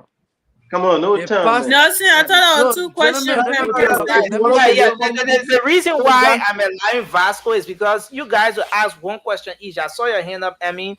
Mary Toure also had his hand up. So No, yeah. Okay, no problem. So let's have Vasco to just Yeah, take his y'all give me question. chance. The thing is about fire life. No, I And it's got a pastor. non-political. The reason why I asked my question, and this is the reason why I asked my question. I Mhm. listened to a pastor in Liberia. He said they have 36 fire demons roaming around the city. He urges people to get how you call it thing, Vinto. It's To so put good it at that the Nelson back. went off camera. Put it at the back of the front of your door and the back of your door. Because those fire demons, they are moving around. Once they touch your house, it's gonna be fire. So Vasco. So This show that the that's spiritual show here. pastor need to pray. No, Nelson, you're good. Nelson, you're good. He went The off pastor camera need to to pray. come back. So these demons can get out of Liberia. Because that's it. If that thing is And according then to the want to director, interview you. The person according to need the one call. director, if there's fire He got somebody incident, need one call. Hey, come here. y'all get a chance now. If the Go fire ahead. incident is according to him, electrical fault, what's stopping the fire service to work along with LEC and to start carrying on the awareness? Because a lot of people's houses got burned and there was no awareness. So which means the fire service, Oh man, they are not even ready yet. They're holding that small. They're holding that small. The whole thing talking about awareness, right? If you have to do jingle, if you have to do flyer, if you have to do outreach, they're not rag that money. We're trying to raise money to do this. Okay. So what we want to do, we want all the do a jingle for in the vernaculars for our people.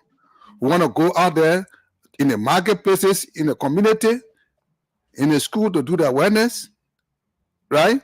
We want to do outreach. We want to do a talk show, and we got to. They're not worth all that money, so we're looking for the money to start the thing. Thank you, sir. Thank you. Vasco, your question has been answered. Let's take Emmy, Toure, Mary, then we go to the phone lines. Toure, come on, Badala. Yes, correct. Batala, yes. The Hey. family of Batala. Okay. So, Mr. Director, I understand what you're saying with the all hands on deck thing, but I think when was it Miko was asking question, he was more about what are your, because this is supposed to be a government initiated, right? Before the citizen can come in and do a little bit. But I think when he was asking you like more like what are you guys pushing the government to do? Because this is what they're supposed to be funding stuff like this. Citizen can help, but it's only little they can do. Okay, we're talking about 15 counties. Okay, with none of them having fire station. All they going there, they got some shop here and there, and then they're going around doing awareness. That is not enough in the 21st century, 2024 to 2025, 26. Okay, so we can sit here and raise money, but we cannot raise $20 million. We cannot raise $25 million or $70 million because if I'm thinking about looking at it, so you said $5 million in Maserati. I was doing a little, count. Let's say it's $5 million across the country. That's like $70 or $75 million right there. Citizen cannot raise that kind of money. So that's why we were asking. We know we can only do a little. That's why he was asking you, what are y'all doing? Maybe sometimes you have some NGOs or some national, I mean international people help or whatever. I think that's what he was trying to know, not mostly about what the citizen would do. So So I was gonna, yeah, I off when mean, you were saying stuff like that. you were Yes, here sir. when I said that we had an opportunity to do a presentation at a donor workshop, right? And today I had to come for to complete that need assessment and the proposal to send to the guys who are in charge of the project, right? Which we did today. So we're not sitting down. We're doing what we're able to do. We're not government, we not have the money. So the partners are here, but all we can do to make the case, right? And if we make the case and people listen to us, good. So nationally, internationally, we're talking to people. Are we there? Thank you. Thank you, sir. Marie, you want to come in? Then we take Ture and we go to the phone lines. Thank you. Nelson, first of all, before I make my statement, I wanted to ask oh God. I'm sorry. Hello, can you guys hear me? Yeah, we can hear you. I can hear you on your phone. I'm not, yeah, my son. I wanted to ask how many employees do Liberian firefighter have before I even make my statement that I want to make? Right now, we have 783 Okay, sir. across the country. Okay. With all due respect, sir, I'm really, like, I'm sitting down listening to you and I'm disturbed because as a firefighter, safety should be your priority, right? And you are given fund in the budget and it is only allocated for your pay, and you are comfortable with accepting the job as a chief to be a firefighter, what are you fighting if you are only giving money to pay people to sit at various fire stations with no equipment? So if your guys are not safe and there is no equipment, you guys are definitely not entering burning buildings for our people. Liberia have majority concrete houses. What sorts of equipment you can tell me you have that will break down houses and get in there and save people? So most of the time, people will lose their lives. And you are saying that people should help. I don't think you guys should even accept to be fire. Liberia don't have firefighters, in my opinion.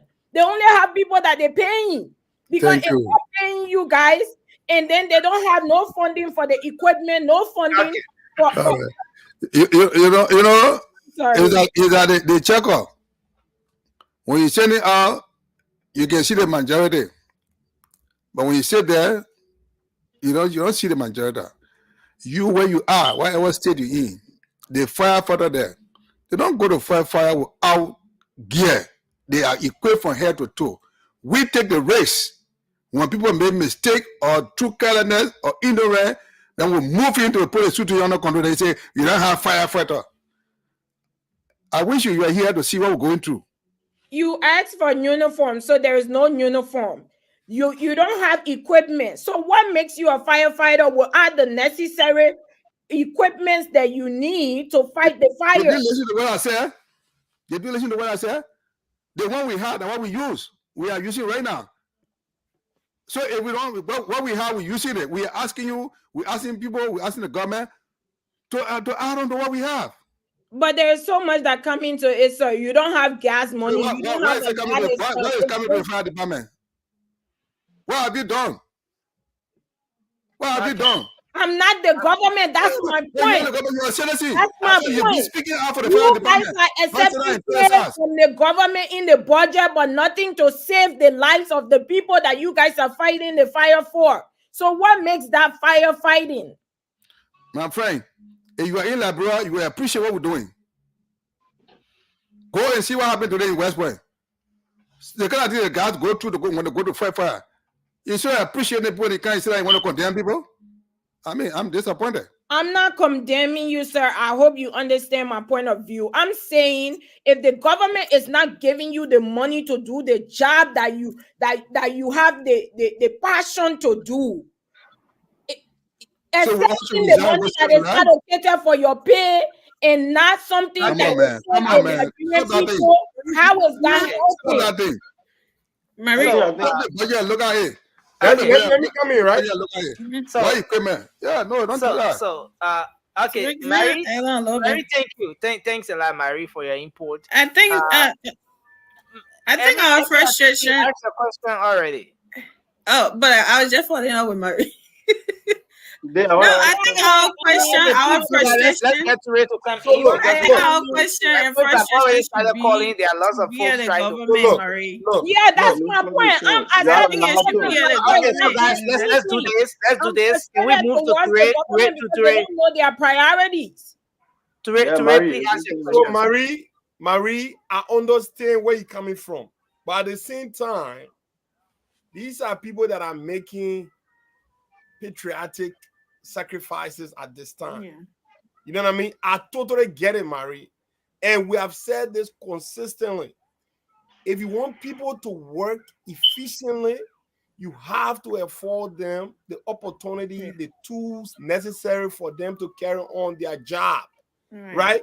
At the end of the day, we have a country that don't prioritize what needs to be prioritized. I have my frustration.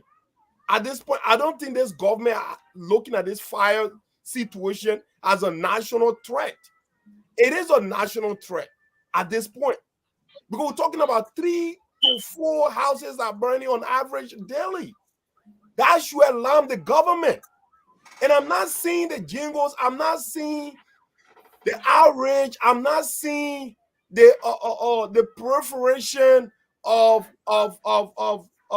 publicity and public awareness on various radio stations. I'm not seeing that. And the director said that they're working Ture, on it. Hold on. let me just hold you there. Let me hold you there. Right? I just said to you,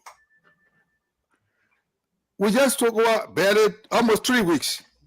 So you expect it to be magic? No. I'm not. Hold it.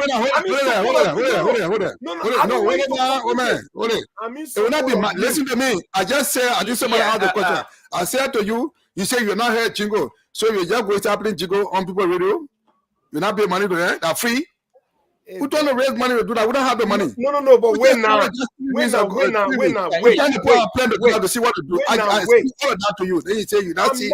Wait now. I'm frustrated. If you understand where I'm coming from, I'm now holding you responsible for what is going on. Yeah. At this point, it's above your pay grade. There should be a national attention. They should be in front of President Joseph Numa Boakai. At this point, it's above your pay grade, Chief. I'm not holding you in contempt for this. All right. At this point, it's above what you can do. I'm not saying you are fought for this. The government need to be intentional about this. That's what I'm saying. Desperate time calls for desperate measure. There are certain times we talk about national crisis, even in the United States where we at. If certain things happen that is overwhelming, Joe Biden don't leave that with the state governor. Thank you. Joe Biden himself move. Let the bridge situation that happened in Maryland. The governor of Maryland not going to take care of that. The federal government goes in. That's what I'm talking about. I'm not saying this is happening every day. Thank you. The federal government need to step in to help you guys enhance this process. That's what I'm saying. I'm not yet blaming you. It should be such a serious thing for the government to directly move in at this time. That's the national crisis that I'm talking about, Chief. Thank you. So the final question will come from Bila, but Director, just before the final question, will you agree that fire disaster is a national emergency at this time? Sure. Oh man, myself, I'm sitting here, right? When I'm leaving my house, I tell my children what to do, right? Even the guys who go to fight fire, right? We're talking about insurance. I'm even talking about the insurance for the people who go to fight fire. I mean, these are things we're trying to work on. These are people who have laid down their life to serve humanity. They go into the danger, right? I don't sleep. Yeah, I go home, I rest more, I monitor the radio to follow up on what is going on. Sometimes I go to the fire scene myself, right?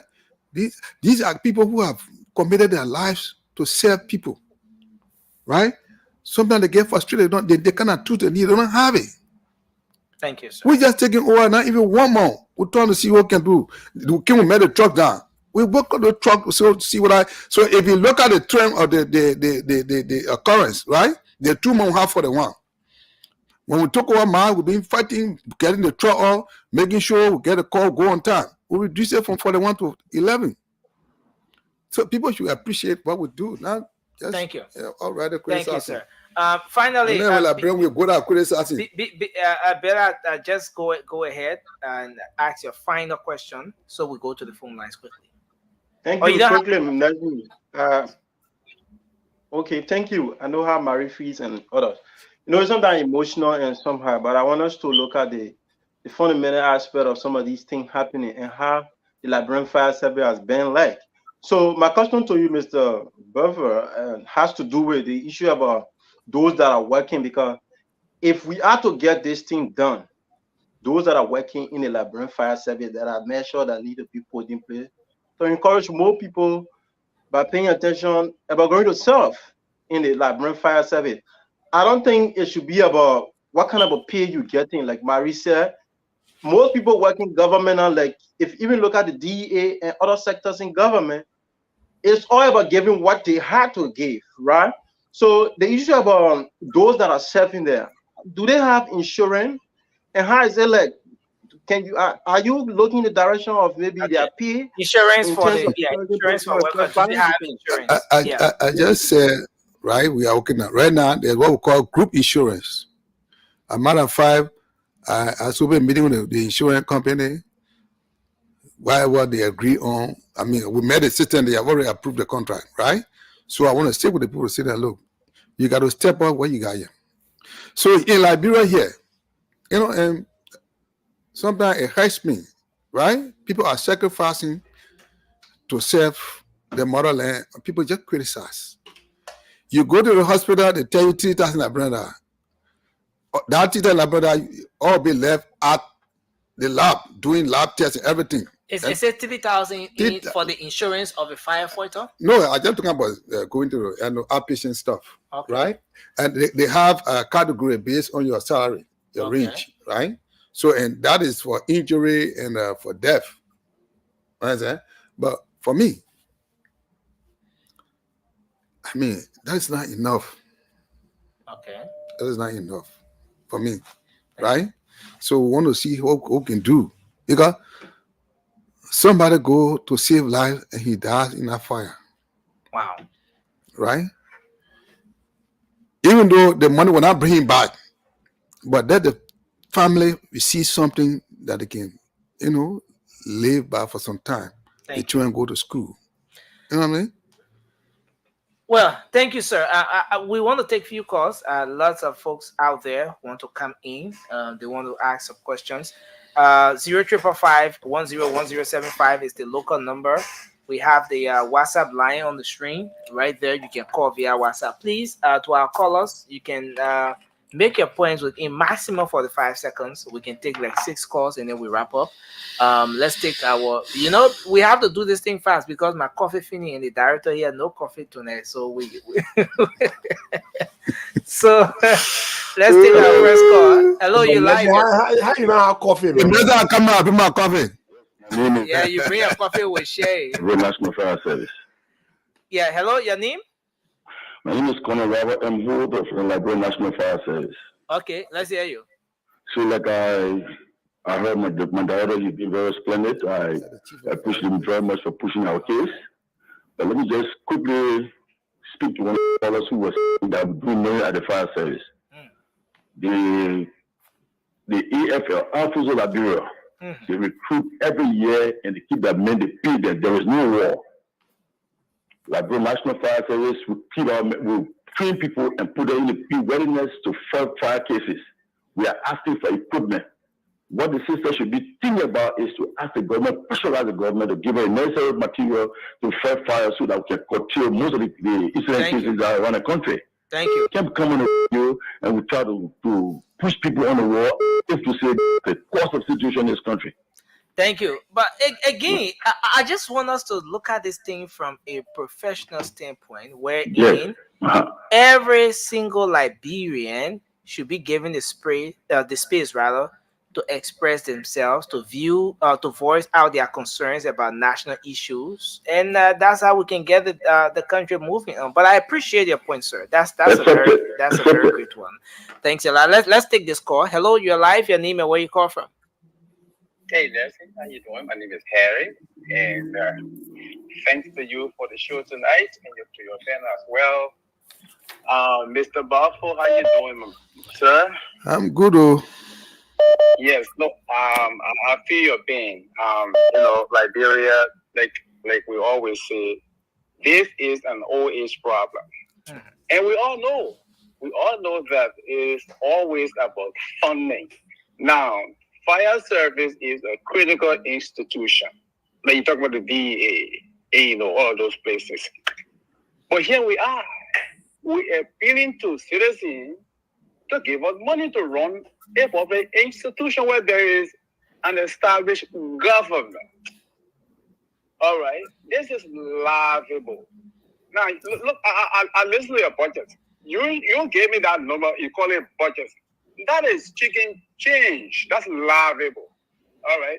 And like the other day, AP Kuruma, my friend and brother, was saying he paid all his pocket. That's laughable. We got to have budget to fund these institutions, but we don't do that. Now, tonight you are here. We asking you questions, but you know who's supposed to be doing this? Captain Hill. I would love to see the senators challenging the executive branch. Okay. And on this issue as to why these institutions are underfunded. Now, what we do, that is the rule. I don't know the budgetary way in Liberia, but one thing, let's say just 1 second. One thing I heard you say that, they gave all the money. They gave all the budget. It shouldn't be that way. You're supposed to prepare your own budget as an institution, submit to the president, and go to the Senate. But if they don't like your budget, they're going for hearing, and you Thank you, Harry. Thank you, sir. We appreciate you. Thanks for your input. We have to allow others. But Director, you will respond to all the callers. I just want us to take a batch of calls and then you respond to them. Hello, you're live. Your name and where you call from? Sorry, let's take this person. Hello, can you? Sorry. Oh wow, calls coming in too fast. Hello, please go ahead. You're live. Yeah, good morning, Nelson. How are you? Yes, sir. You're live. Please go ahead. Yeah, good morning to your guest and the panelists. Great discussion. I'm Godwin calling from Pennsylvania. I want to appreciate the great workings of the fire chief and his many men who are sacrificing their lives to fight fire in our country. And I have a young nephew who is also a firefighter, one John P. Greenfield. I appreciate them so much for their sacrificial services towards our country. Okay. And I don't know. I think we Liberians should stop incinerating on serious national issues that affect our country and the many lives. I want to speak to Vasco. Vasco, you should please take up that mindset that you have about talking about what are asking the fire chief sorts of question about the fire is a spiritual thing. I mean, why you guys coming from with a fire thing being a spiritual? Thank you very much. Thanks a lot, Godwin. Vasco are quoting a pastor. I mean, it's annoying. Thank you. You see, you're going up on Vasco. Let's respect Vasco's view. Vasco was quoting his prophet. Vasco said a prophecy, the fire thing is spiritual. So we should respect that view. Hello, you're live. Your name and where you call from? Hey, Nasni, how you doing, man? Yes, how you doing, everyone in the studio? We okay. Yeah, my name is Jeremy. My name is Jeremy Hippocassi. So I just want to ask the director in the studio tonight. I overheard him talking about. He said once they get on duty first, do inspections and whatever, and then maybe on the free time play checkup and whatever. Yeah. So I mean, I understand, like, at the job, you guys have to have fun sometimes. But I got a question. Like, do the firefighters like do like a neighborhood patrol or something, like maybe on the free time while there's no emergency? Thank you. And maybe go out in the neighborhood, and then maybe to see if there's maybe there's a problem in the neighborhood, like those nearby neighborhoods and stuff. That's and then a also great I want to, yeah. Okay. And also I want to address the issue about Mary. What Mary was trying to make the director understand, to put more pressure on the government so that they can be able to invest more in the fire sector, because fire service is very important in the country. You know what I'm saying? So people gotta you gotta invest more in the fire department. So that's what we're basically trying to tell him. Thank you, Yeah, all right. Cassie. We appreciate you, Jeremy. Thanks for your input. Let's take just a few from the WhatsApp, then we take one or two from the local lines. Hello. Hello. Yes, please go ahead. You're live. Yeah, this is Gus Watkins. I'm going to talk about the electricity issue. Yeah. I think the electricity issue should be addressed by the Ministry of Public Works and the city corporation. Okay. Because you cannot build a house without any plan, whether plumbing or electrical, and just put anything in there. You cannot do that. Thank you. You cannot do it. Thank you, sir. Thank you. Okay, let's squeeze in this one. We come here. Hello, you're live. Your name and where you call from? I'm from Ralphie Highway. Let's hear you. Mama. Yeah, Becky, I never call you on like your topic like your own. It's 7. I've been joining me from Manuel for 2 days. I've been fighting to come in, but I don't go to always. So that's why I say, let me try my luck. Better listen to me tonight. You say, is it related to the discussion we're having? No, it's related to my help. Someone will say, I say on me, I've been requesting for it. And there I can go to. Okay. So Jerry, anybody I can I'm try. coming now. Yeah, I'm coming. We have a guest on. We have a guest in studio.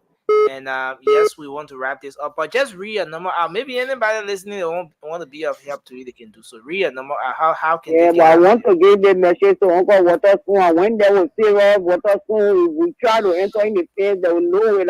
Hello, we can do this on the radio. Yeah, we can do this on the radio. Can you read a number out? Our number is 0888. Yeah. 22878. Okay. Thank you, ma'am. Thank you. We appreciate you. We look forward to maybe somebody coming in. But let's take this person. Hello, you're live. Your name and where you call from? Hello. Yeah, you're live on the show. My name is Vincent Cooper. Okay. Okay, so I'm calling from Kentucky, Louisville. Okay. Okay. I've been following the show, and I sat and listened to the director. He elaborated greatly on some of the situations that the Liberia National Fire Service is faced with. I've been one of those people who come and criticize the fire service department, not the fire service department per se, but the government of the Republic of Liberia for treating the fire service the way they've been doing. Okay, and today I can say I only get one disappointment in the director tonight. I expect the majority of the challenges to be spoken of quickly, and the strategies and things that he will have to put in place to tackle those challenges. Because the Liberia National Fire Service, if you even see the budget that is being given to the fire service, look, you take almost 95% of the budget only on recurrence expense, like salaries, right? And how do you maintain the truck? The fire service have had a history of not responding to fire scene because no fuel in truck. Okay. All right. The fire service have had experience of the tire no air. The fire service have had experience of the pump spore in not making. Look, I mean, if the fire department continue to run the way it's running, trust me, there is no need to have the fire department. Look, I feel the pain of the sister in studio who just went off just now because the government is not giving the attention they should be giving to the fire service. Thank you. And because the director is working and for the government right now, they will not be prepared to come and state all of the challenges. Again, we will have the time to come up and let the world know what the fire service is being faced with. Thank you, sir. Because they're not having that balls to say it, but we think we can say it because we understand the technical challenges that the fire department has, and we want to take on this situation as a campaign to lobby on behalf of the fire service through the same government. Thank you, Because they sir. need to do more. Thanks a lot. Let's hold you there. We'll take the last 2 calls and then we go because we're seriously pressed with time. Ambula Mame, thanks for joining us. And Ambula is the gender advocate on the show. He said the show is not gender balanced. let's take you. Hello, you're live. Yeah, Go ahead. I'm calling from Robert E. Howard. Yeah, go ahead. Let's hear you. Yeah, my issue on the discussion is to tell the Firefighters director the price of fire truck is very expensive. Okay. My concern is the Toyota Jeep. Toyota Jeep? You take on the buggy and buy things to put it where the is not able to reach. The table, the buggy will be able to reach and supply the house with water. Okay. Hey, Thank you. come on, He said his recommendation is that the cost of a fire truck is very high, so he's recommending that you use what? Toyota Jeep. You said Toyota Jeep? Does it mean pickup or Jeep? Toyota. You take on the bucket and install Okay, Toyota pickup that you can just remove the bucket and install a tank and be able to. Yeah. Yeah. But let me squeeze in the final call. Just the final person here. Lots of calls coming in, but we can't take everyone because of time. Hello, you're live. Please hold on a bit. Hello, can you hear me? Hello, Nelson. Hello. Yeah, hello. You're live. How are you, man? Okay. Thank you. What's your name and where you calling from? Listen to the your name and where you call from? Oh, I am Ma'ana. Okay. Your mom. Oh, Ma'ana, it's good to have you tonight. Ma'ana, yeah, your man. Yeah. Your old man. Yeah. I'm calling you for Texas. Okay. Yeah, I'm asking the fire service director, the new director. So how he feels, people dying. Oh my God. And that little boy you show, I shared here just now. How you feel? He will send out and worker will buy equipment before he moves. Yeah, at least he should be going to the Senate. He should be going where? He should go to the senators. He should go to the Senate. Go to the Senate and say, Senate, because then when the budget is approved. Yeah, let me come in a bit. How it works is that all the ministries and agencies, there's something allotted in the budget for them. The draft budget is already on the floor. The budget hearing have started. So all those institutions will go to the Senate. They will go to the legislature and make the case for that budget. They will go there. All the institutions. That one, it's not by choice. They will go there. Nothing. Nothing. Just give me a minute. Nothing. His own is immediate. Look at the death that are taking place in Monrovia. His own is immediate. Okay. A rest concern. Look at the people that are dying. Houses burning. Thank you. People are homeless. Thank you. The survivors, those who are lucky to survive are homeless. Some are dying. Then you will sit down, they will re-budget, they will do it before Joseph Wakama is talking. You can't hear the fire service director. Thank you. People dying. How they Thank feel? you. Thank you, The Mama. people they say they're coming to rescue, all of them are going. How they feeling? The people they say they come to rescue. Nobody doesn't want your money. That politics you put it inside. Politics free out to do. I know you my own man. You see this is they're going to pay for. What's CDC here to them, please? Thank you, Mama. Thank you, Mama. Thank you. Thank you. Thank you, Mama. Thank you. 2 months now, the whole Liberia upside down. Okay, thank you. Thank you, Mama. Thank you. You know how many houses? You know how many? Then he directed us now. Thank you, Mama. Thank you very much. Thank you, Ma. And I appreciate you a whole lot. Ma, you want to play politics? We can play. right? we're pressed with time, but Director, we'll come back to you to respond to some of the concerns, the callers, and we look forward to having you back when we can talk more about this issue about the Liberian National Fire Service. But you can go ahead, the floor is yours. So okay, let me just start with it.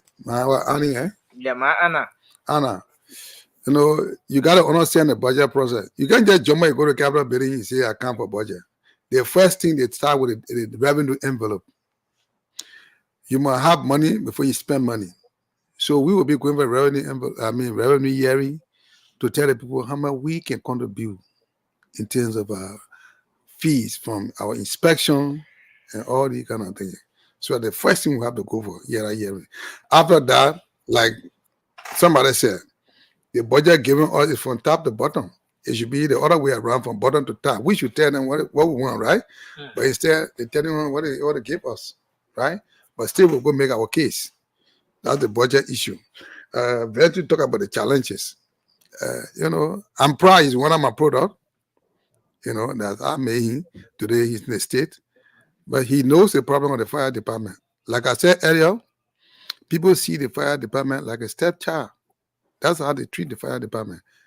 They don't know the role we have to play. Some of them know, but they just play deaf ears and deaf, and just don't care. Right? I am a father. I'm a grandfather. I have feeling for people who die. I got relatives that left in fire. Right? You think I'm happy to see people dying? In fact, to see people property being destroyed? I'm not happy. That's why we've come talking. I've been sleeping, right? But I'm sitting here talking, presenting the case of the fire department, asking all of us to talk to the government, especially those at the Capitol Hill, the Capitol building, the senator representative, to see reason to support the fire department. Now, I will tell you one thing the other day, we got a fire station in your county. What are you guys doing? Can you guys buy a truck and let's put it there? Hey, if all will be taking the same way, okay, I come from District 1 or this year, can we do 5 districts this year? Build the fire stations, equip it, hire people to be there. The next year, hopefully the 6th year, we're going far. People should be taking it this way. All right? Somebody say, whether we are fire friendly. Yes, wherever the fire departments are, even where we have our headquarters, we come down, go in the community, talk to the people, right? And somebody was just telling me before I got here, said there was a lady behind the building there. Said, "Oh, the thing I heard your boss man talking, I never heard it before." Right? So we provide the education, going to talk show, talking to people, going to those people that we know, even in our own community, we're talking to people, right? But the issue is we all must be talking. This thing is not only unique to one family. It's somebody today, it could be me tomorrow. It could be you tomorrow. So we all need to be talking to those who are in authority to see reason to support the fire department. Trust me, if we have the equipment that we had before, we will do the best we can. Before I leave, like I talking about the awareness, right? Yeah. So we want to launch just before coming in with the awareness, one of our panelists, Alfred Konowa, wants to make a quick point. Okay. Let's just squeeze in. Yeah. Alfred Konowa, go ahead. Let's hear you.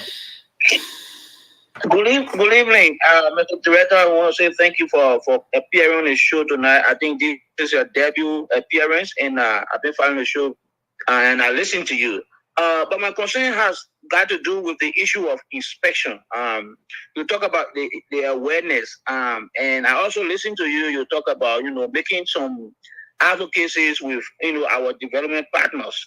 Do you care to share with us as it relates to the different kind of fire equipment that are needed in private homes? Do you have the manpower to be able to lay out some of the plans that you'll be effectuating as you take seat, in terms of making sure that people who in their homes, private homes, people should have fire alarm, fire extinguisher, and what have you? What roadmap you have in mind that you care to share with our people? Thank you. Thank you, Colonel. First thing, we want to start with awareness. What awareness going on? We'll do the advertisement for those who want to get involved with the sales of the fire equipment like fire extinguisher and how they call it, smoke detector, fire alarm, you know. So we want to identify people because the issue is we want to make sure that the right kind of fire extinguisher or the right kind of extinguishing equipment are brought into the country.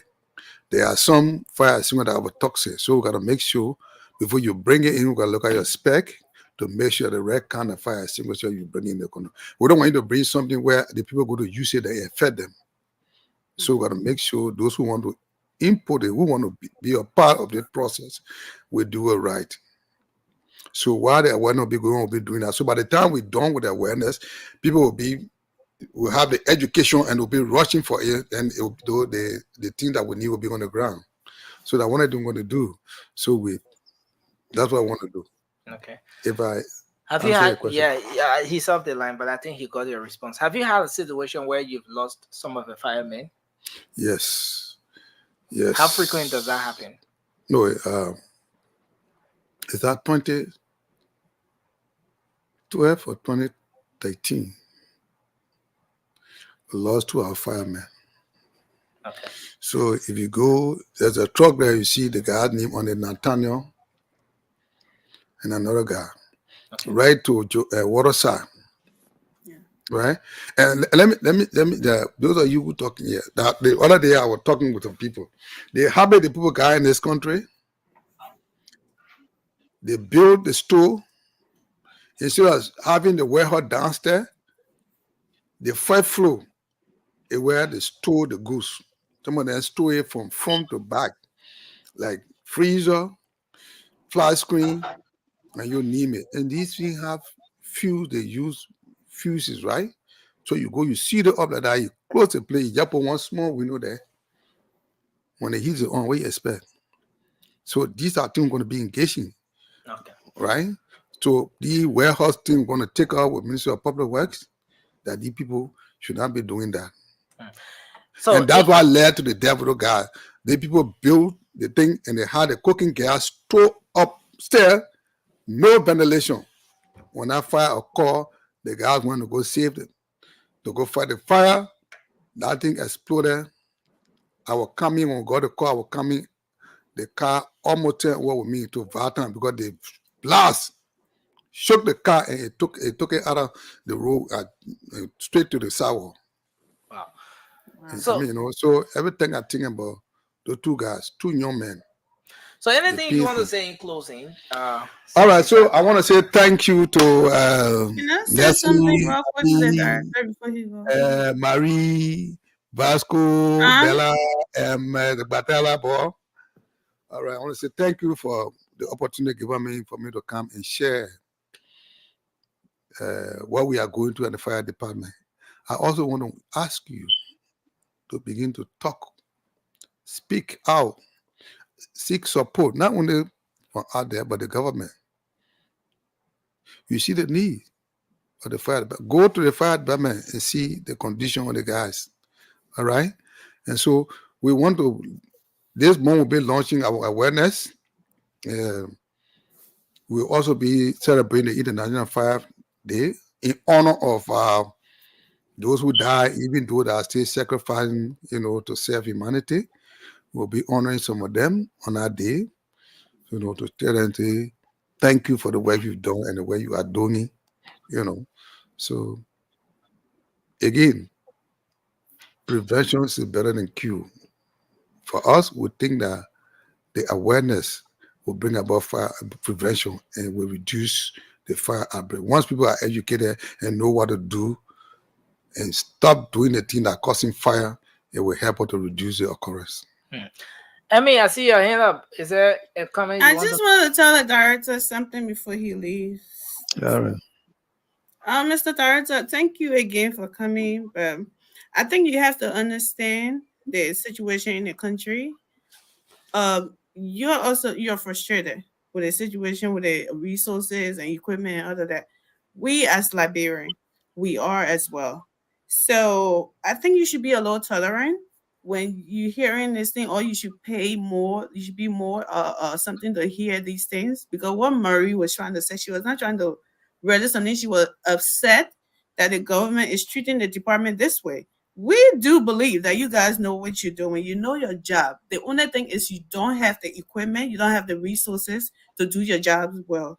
So maybe it may have come up some different way in your ears and say, oh, maybe what she said, oh, you comfortable accepting pay and something, but her frustration was mostly with the government, not you, and you like buzzing out on her the way you did. I don't think that was a little okay. I think you should try to be tolerant and understand where we coming from. Like the picture you just seen tonight with the little boy, that was very disturbing for some of us. We have kids, and even though we are out of Liberia, but our hearts are there.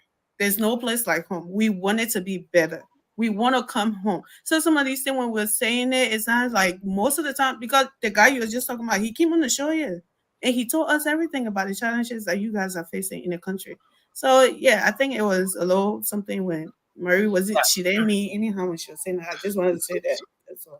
Yeah, let me hear Marie so I can. Yes, I want to make some clarification for you, sir. I said with all due respect when I started, and I'm saying it again. You didn't get my point. I wasn't angry at you. I'm in the health field, right? The safety of my patients is my priority.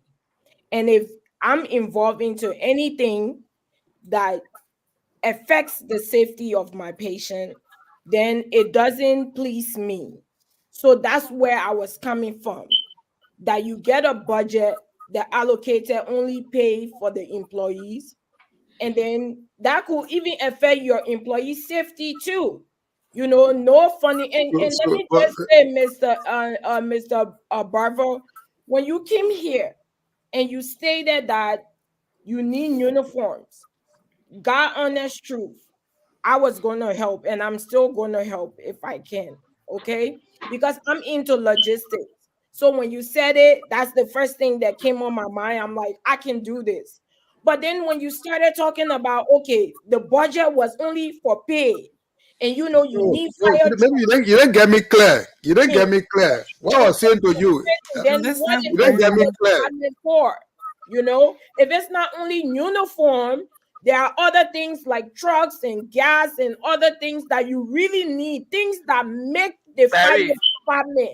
If it's not there, then what's You didn't get me clear. I was saying to you, like somebody said, right? The budget we have is like in management we got something they call in public administration we got something called top to bottom. You guys out there, you decide your fate and give it to you. I was saying to you, here in this budget, there's no fire truck. Even the old one that we had, there's no maintenance cost in it. The few that we had there, the one they gave us is small. That one, and it's true.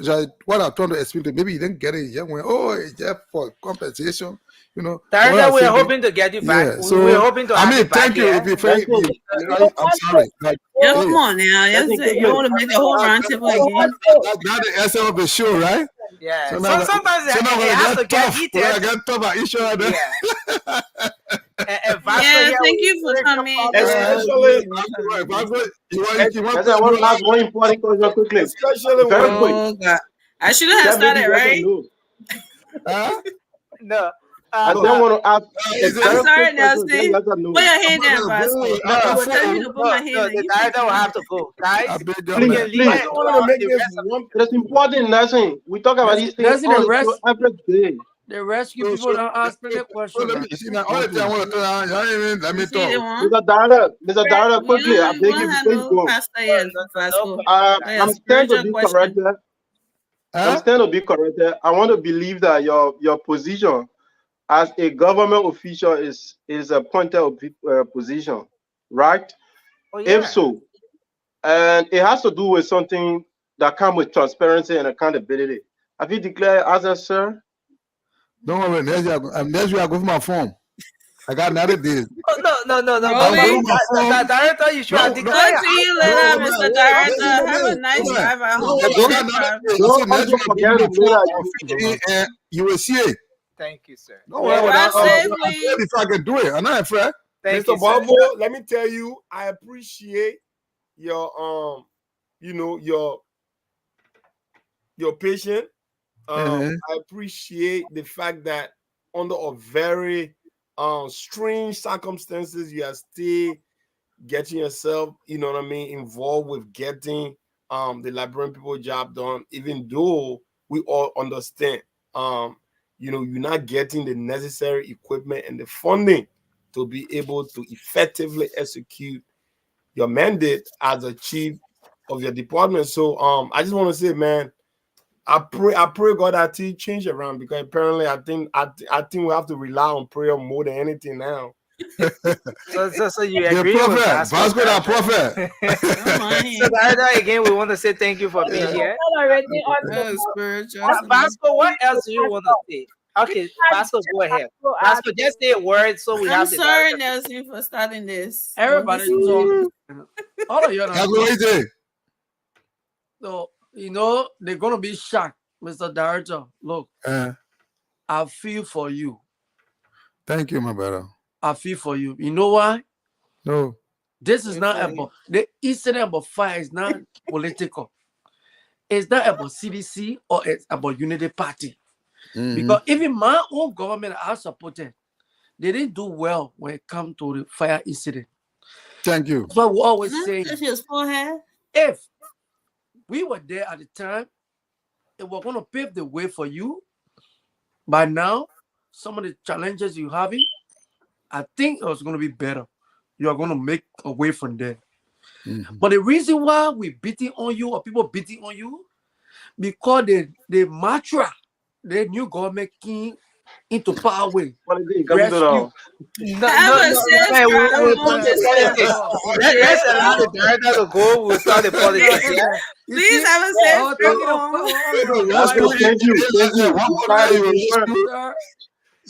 the mantra I almost said you were sick, Vasco. I was trying to test your temperature and then you saw the whole thing. Vasco, thank you. Vasco, thank you. We gotta go tell the director. The director needs to go. Listen, guys, we need to understand. We need to understand. I know as much as we want to address a whole lot. In fact, as we speak, there are people still calling from across the world. But there's still another day. The director will still come back.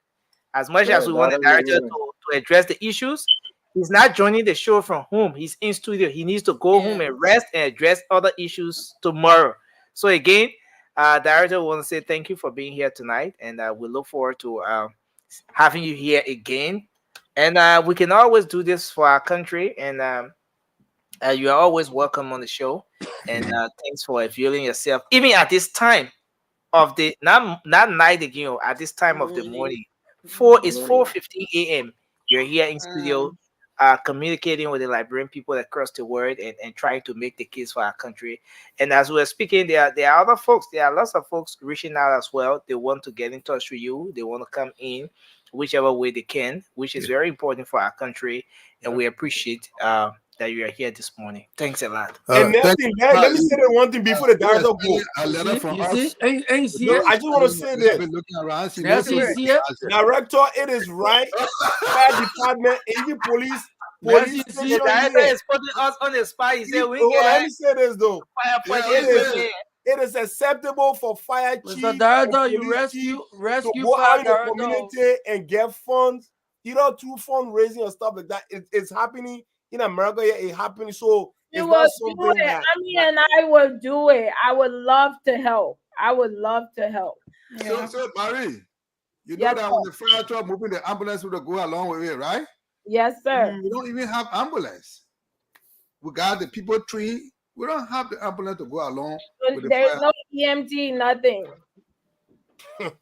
They got that tree, the dead. But hey, So how are you guys informed about fires? Do you guys watch TV? we have a service center. The number is 114. When you call that number, they get to the station. They got an operator there will pick it up. That's the one secret you're talking to yourself. So again, you strike a very important point. In case there's a fire outbreak and someone wants to get in touch with 114, woman. 114 is the number. Okay. So in America, you got what 911, right? 911. We got 114. Okay.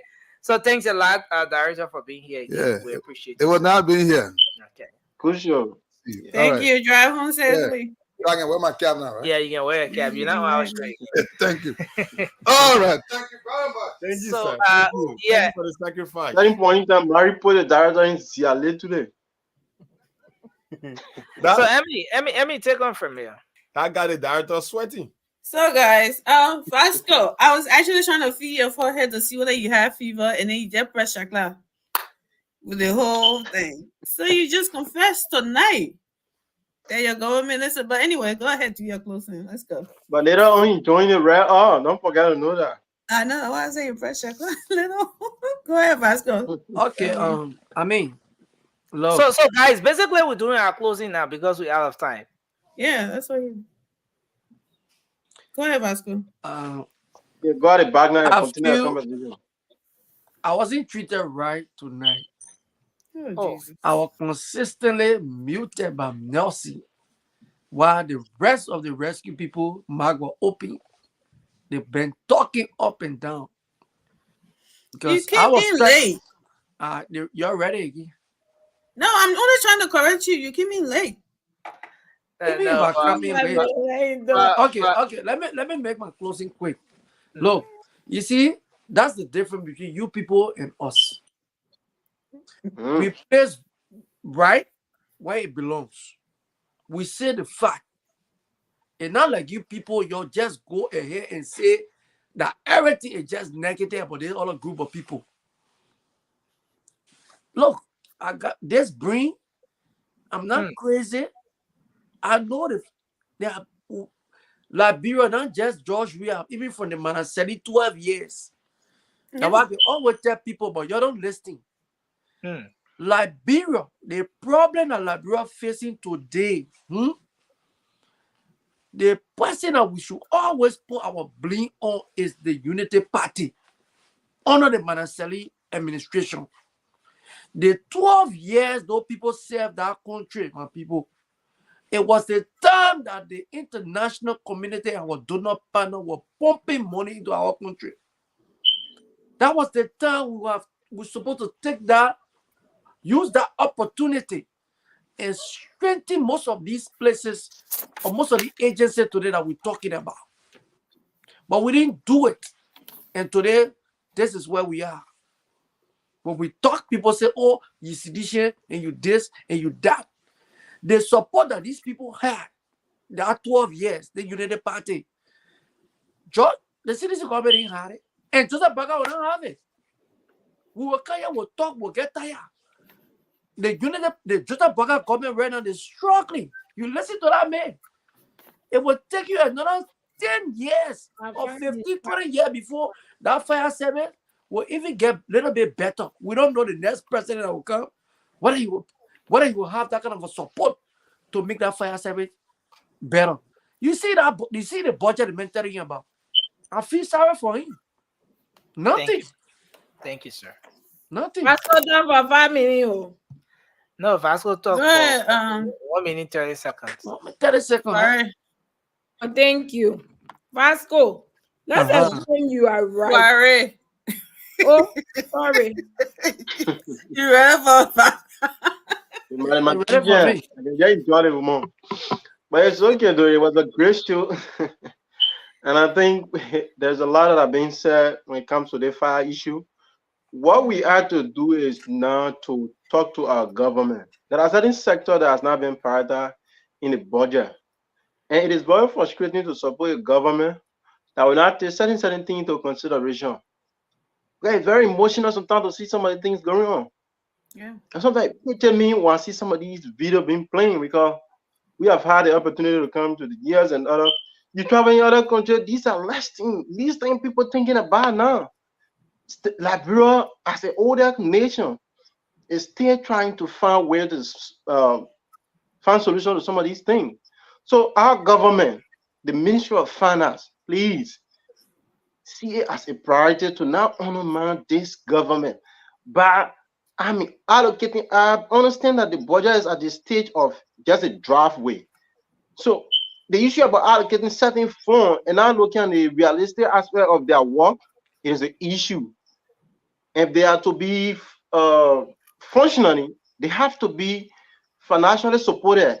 Because all of the things the director talk about and in other agencies, like I talk about the DEA, I mean, they have to be financially supported. So I think it was a good show. Vasco, thank you for admitting that the CDC just Monday perform Thank you. when it comes to the issue of fire service. Go ahead, Ray. Okay, great show, guys. Great show. Tremendous responses from the fire chief. Look, at the end of the day, we are all saying the same thing. And Vasco, you are spot on tonight. Look, it's all about prioritizing, man. And like I was saying, and the fire chief probably might have taken it all the ways, but I was just trying to say, when stuff like this consistently, continue to happen, like God forbid, but it's almost like, I mean, inconceivable at this point. That is gonna happen again. At that point, it has to be a national, crisis. Government should look at it now as a serious situation that continue to exacerbate throughout. I mean, this is happening at a rate that we have not seen. I was in Liberia recently, and people were saying that this is the first time that our country have ever felt, at least Montserrat have felt that kind of heat, So are we going to factor that into it? Because it's really, really hot. And people that have been there, they say they have never felt that kind of heat in Montserrat before. But at the end of the day, man, people doing their best, people trying to do their best. Like my political leader always said, that government is a place to serve, not a place to get rich or steal. Who's that? That's Honorable Tiaon Gonglo. Like when you really see the budget has been allocated for critical areas, right? We're talking about agriculture, right? Agriculture. No wonder why there are a lot of kids battling malnutrition in our country. Because if you're allocating 5 point something for agriculture, come on, man. Like is that really a priority for a nation that is so much hunger? Then you're talking about fire department, not even get 3 million. So we gotta be serious as a country, man. Thank you. Thank you. Go ahead, Marie. Like Dure was saying, let me buttress. Agriculture, emergency services. You have what is it? Education. And it's so disturbing.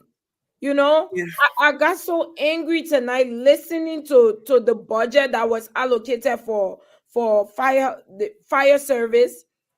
And the fire chief did well by answering the questions, but if the equipments are not available, what's the point? And Vasco, let's assume you are right, that Ellen was the cause of the problems. I agree too. Which is why your government was not the right government to take power after her. It should have been Joseph Boakai, because he was going to hold her accountable like he's holding you guys accountable now. But instead, because your government came with no good intention for the Liberian people, they said their number one priority was to make sure to protect her. So what are we saying here? We're all saying the same thing. Okay? Liberia problem is not today. And it is the government officials that is within the government. And they're still doing it. You have government officials saying they rather advocate to increase their pay. but allocating $2,000 for emergency service that's Can you supposed to imagine? save lives. Mm-hmm. But they can't advocate for budget to save people's lives. I saw somebody commented in the comment section. Maybe the mansion will point for it before they know. Or the house will Capital building. the capital building will point for it before they know. That's simple that Because people like Sir Joseph, his horse just got burned. You would think he would do something about it. He went by and said nothing in the horse. He said that nothing happened. Because because after he fire, his house burned, he had another house to go to. When in Liberia right now, when people's houses get burned, the firefighters go there and they do what they have to do, and they go on by their business. The poor people are there left to think about where next to go lay down. Don't tell me time you have 5 minutes. I made me lose my train of thought. But it's okay. Tomorrow, me and you, but me and you tomorrow. You, man. So, Yeah, let's talk about it tomorrow. Nelson, Monday, let's talk about it. Your National Port Authority Managing Director. Check in 2 months. Go see the warehouse man again. You can be listening to yourself. Who can build house in 2 months? Let me do my closing, man, because I can't do what let's do here.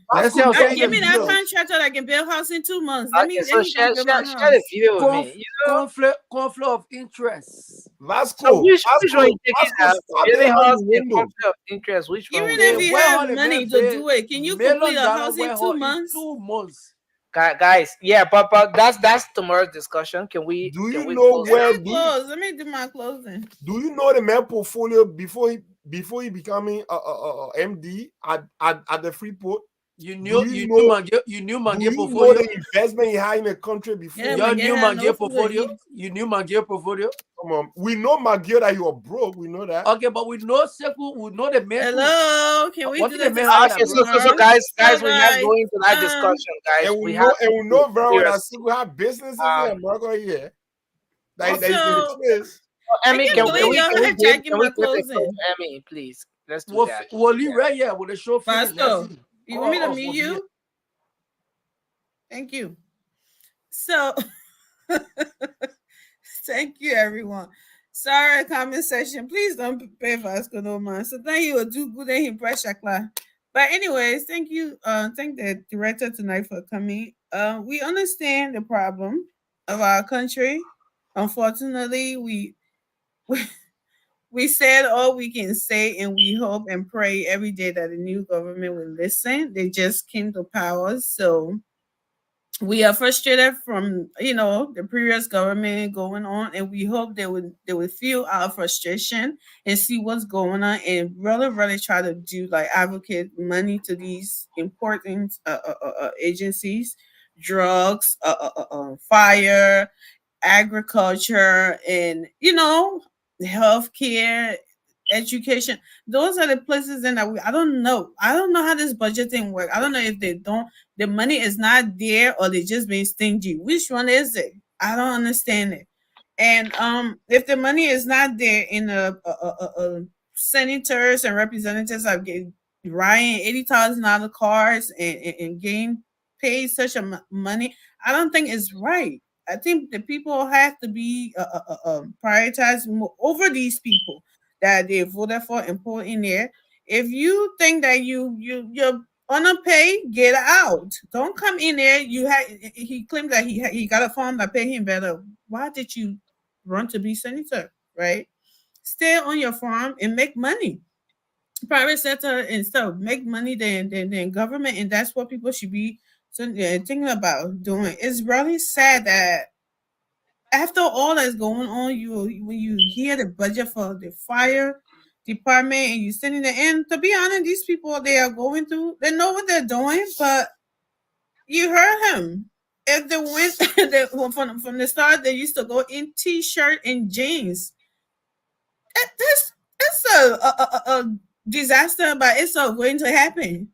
Okay, you standing there, and anytime you could get caught on fire, and it's so sad. It's so sad. And sometimes we get really mad and frustrated, but they don't understand. They just, in a combative mood, ready to respond because they think we that sitting up here, we don't know what we're doing or we don't feel. No, our heart is there. I mean, our heart is there. And we contribute more to the country than I don't know why people think that we just sit up here and talk. Do you know how much money we send back home every year? That y'all would think we just need to move our mouth from Liberia and sit up here and not say anything. That's just wrong. But I hope and pray that this government will really pay attention and do something. The fact that there is in the entire country, 3 fire trucks? I don't even want to mention that on this before anybody hear me because it's embarrassing. It's really, really embarrassing for our people. And those places, those alleyway and something, I don't know if it's commerce or whatever, those houses in St. Ron need to be broken down. I'm sorry. Something has to be done. They need to break those places down for these people to be able to get by if they have to. I think development, change, you ask for change, we all ask for change, and it's going to hurt some people. And that's how we're going to get it. And it has to be done. I'm sorry. It has to be done. So thank you guys, and we hope for Amy, to support your statement, last year, Liberian. Amy said you shouldn't support. That's it. I'm saying the video. $689 million. That's what we sent, right? Imagine the government, they got the people hungry over there. $689 million is almost the country's budget. That's how much remittances. A mess is asking where are they going? Who's gonna go? The people in the alleyway. Alleyway is not supposed to be. Go back to your village. Go back to places that you were at. If you're building an alleyway, the first group of people houses y'all burn, you ain't got nowhere to carry them. They said the mayor went there. You are feeling so bad. So what do you mean you're burned? When you say houses. So no, guys, we have to go. We have to go. You're gonna make it. I'm muting everyone. We have to go. I want to say thanks for being here again tonight. We look forward to having a great show tomorrow. Actually, we're gonna have another guest tomorrow. We're gonna announce that. But again, thanks to everyone for being here, and have a good night. Bye bye for now. What? Oh, next thing you can go will be here. Oh, you want to be there? Yeah, me again. Yeah, okay. They got exclude your money. Nothing can go. Don't get trouble.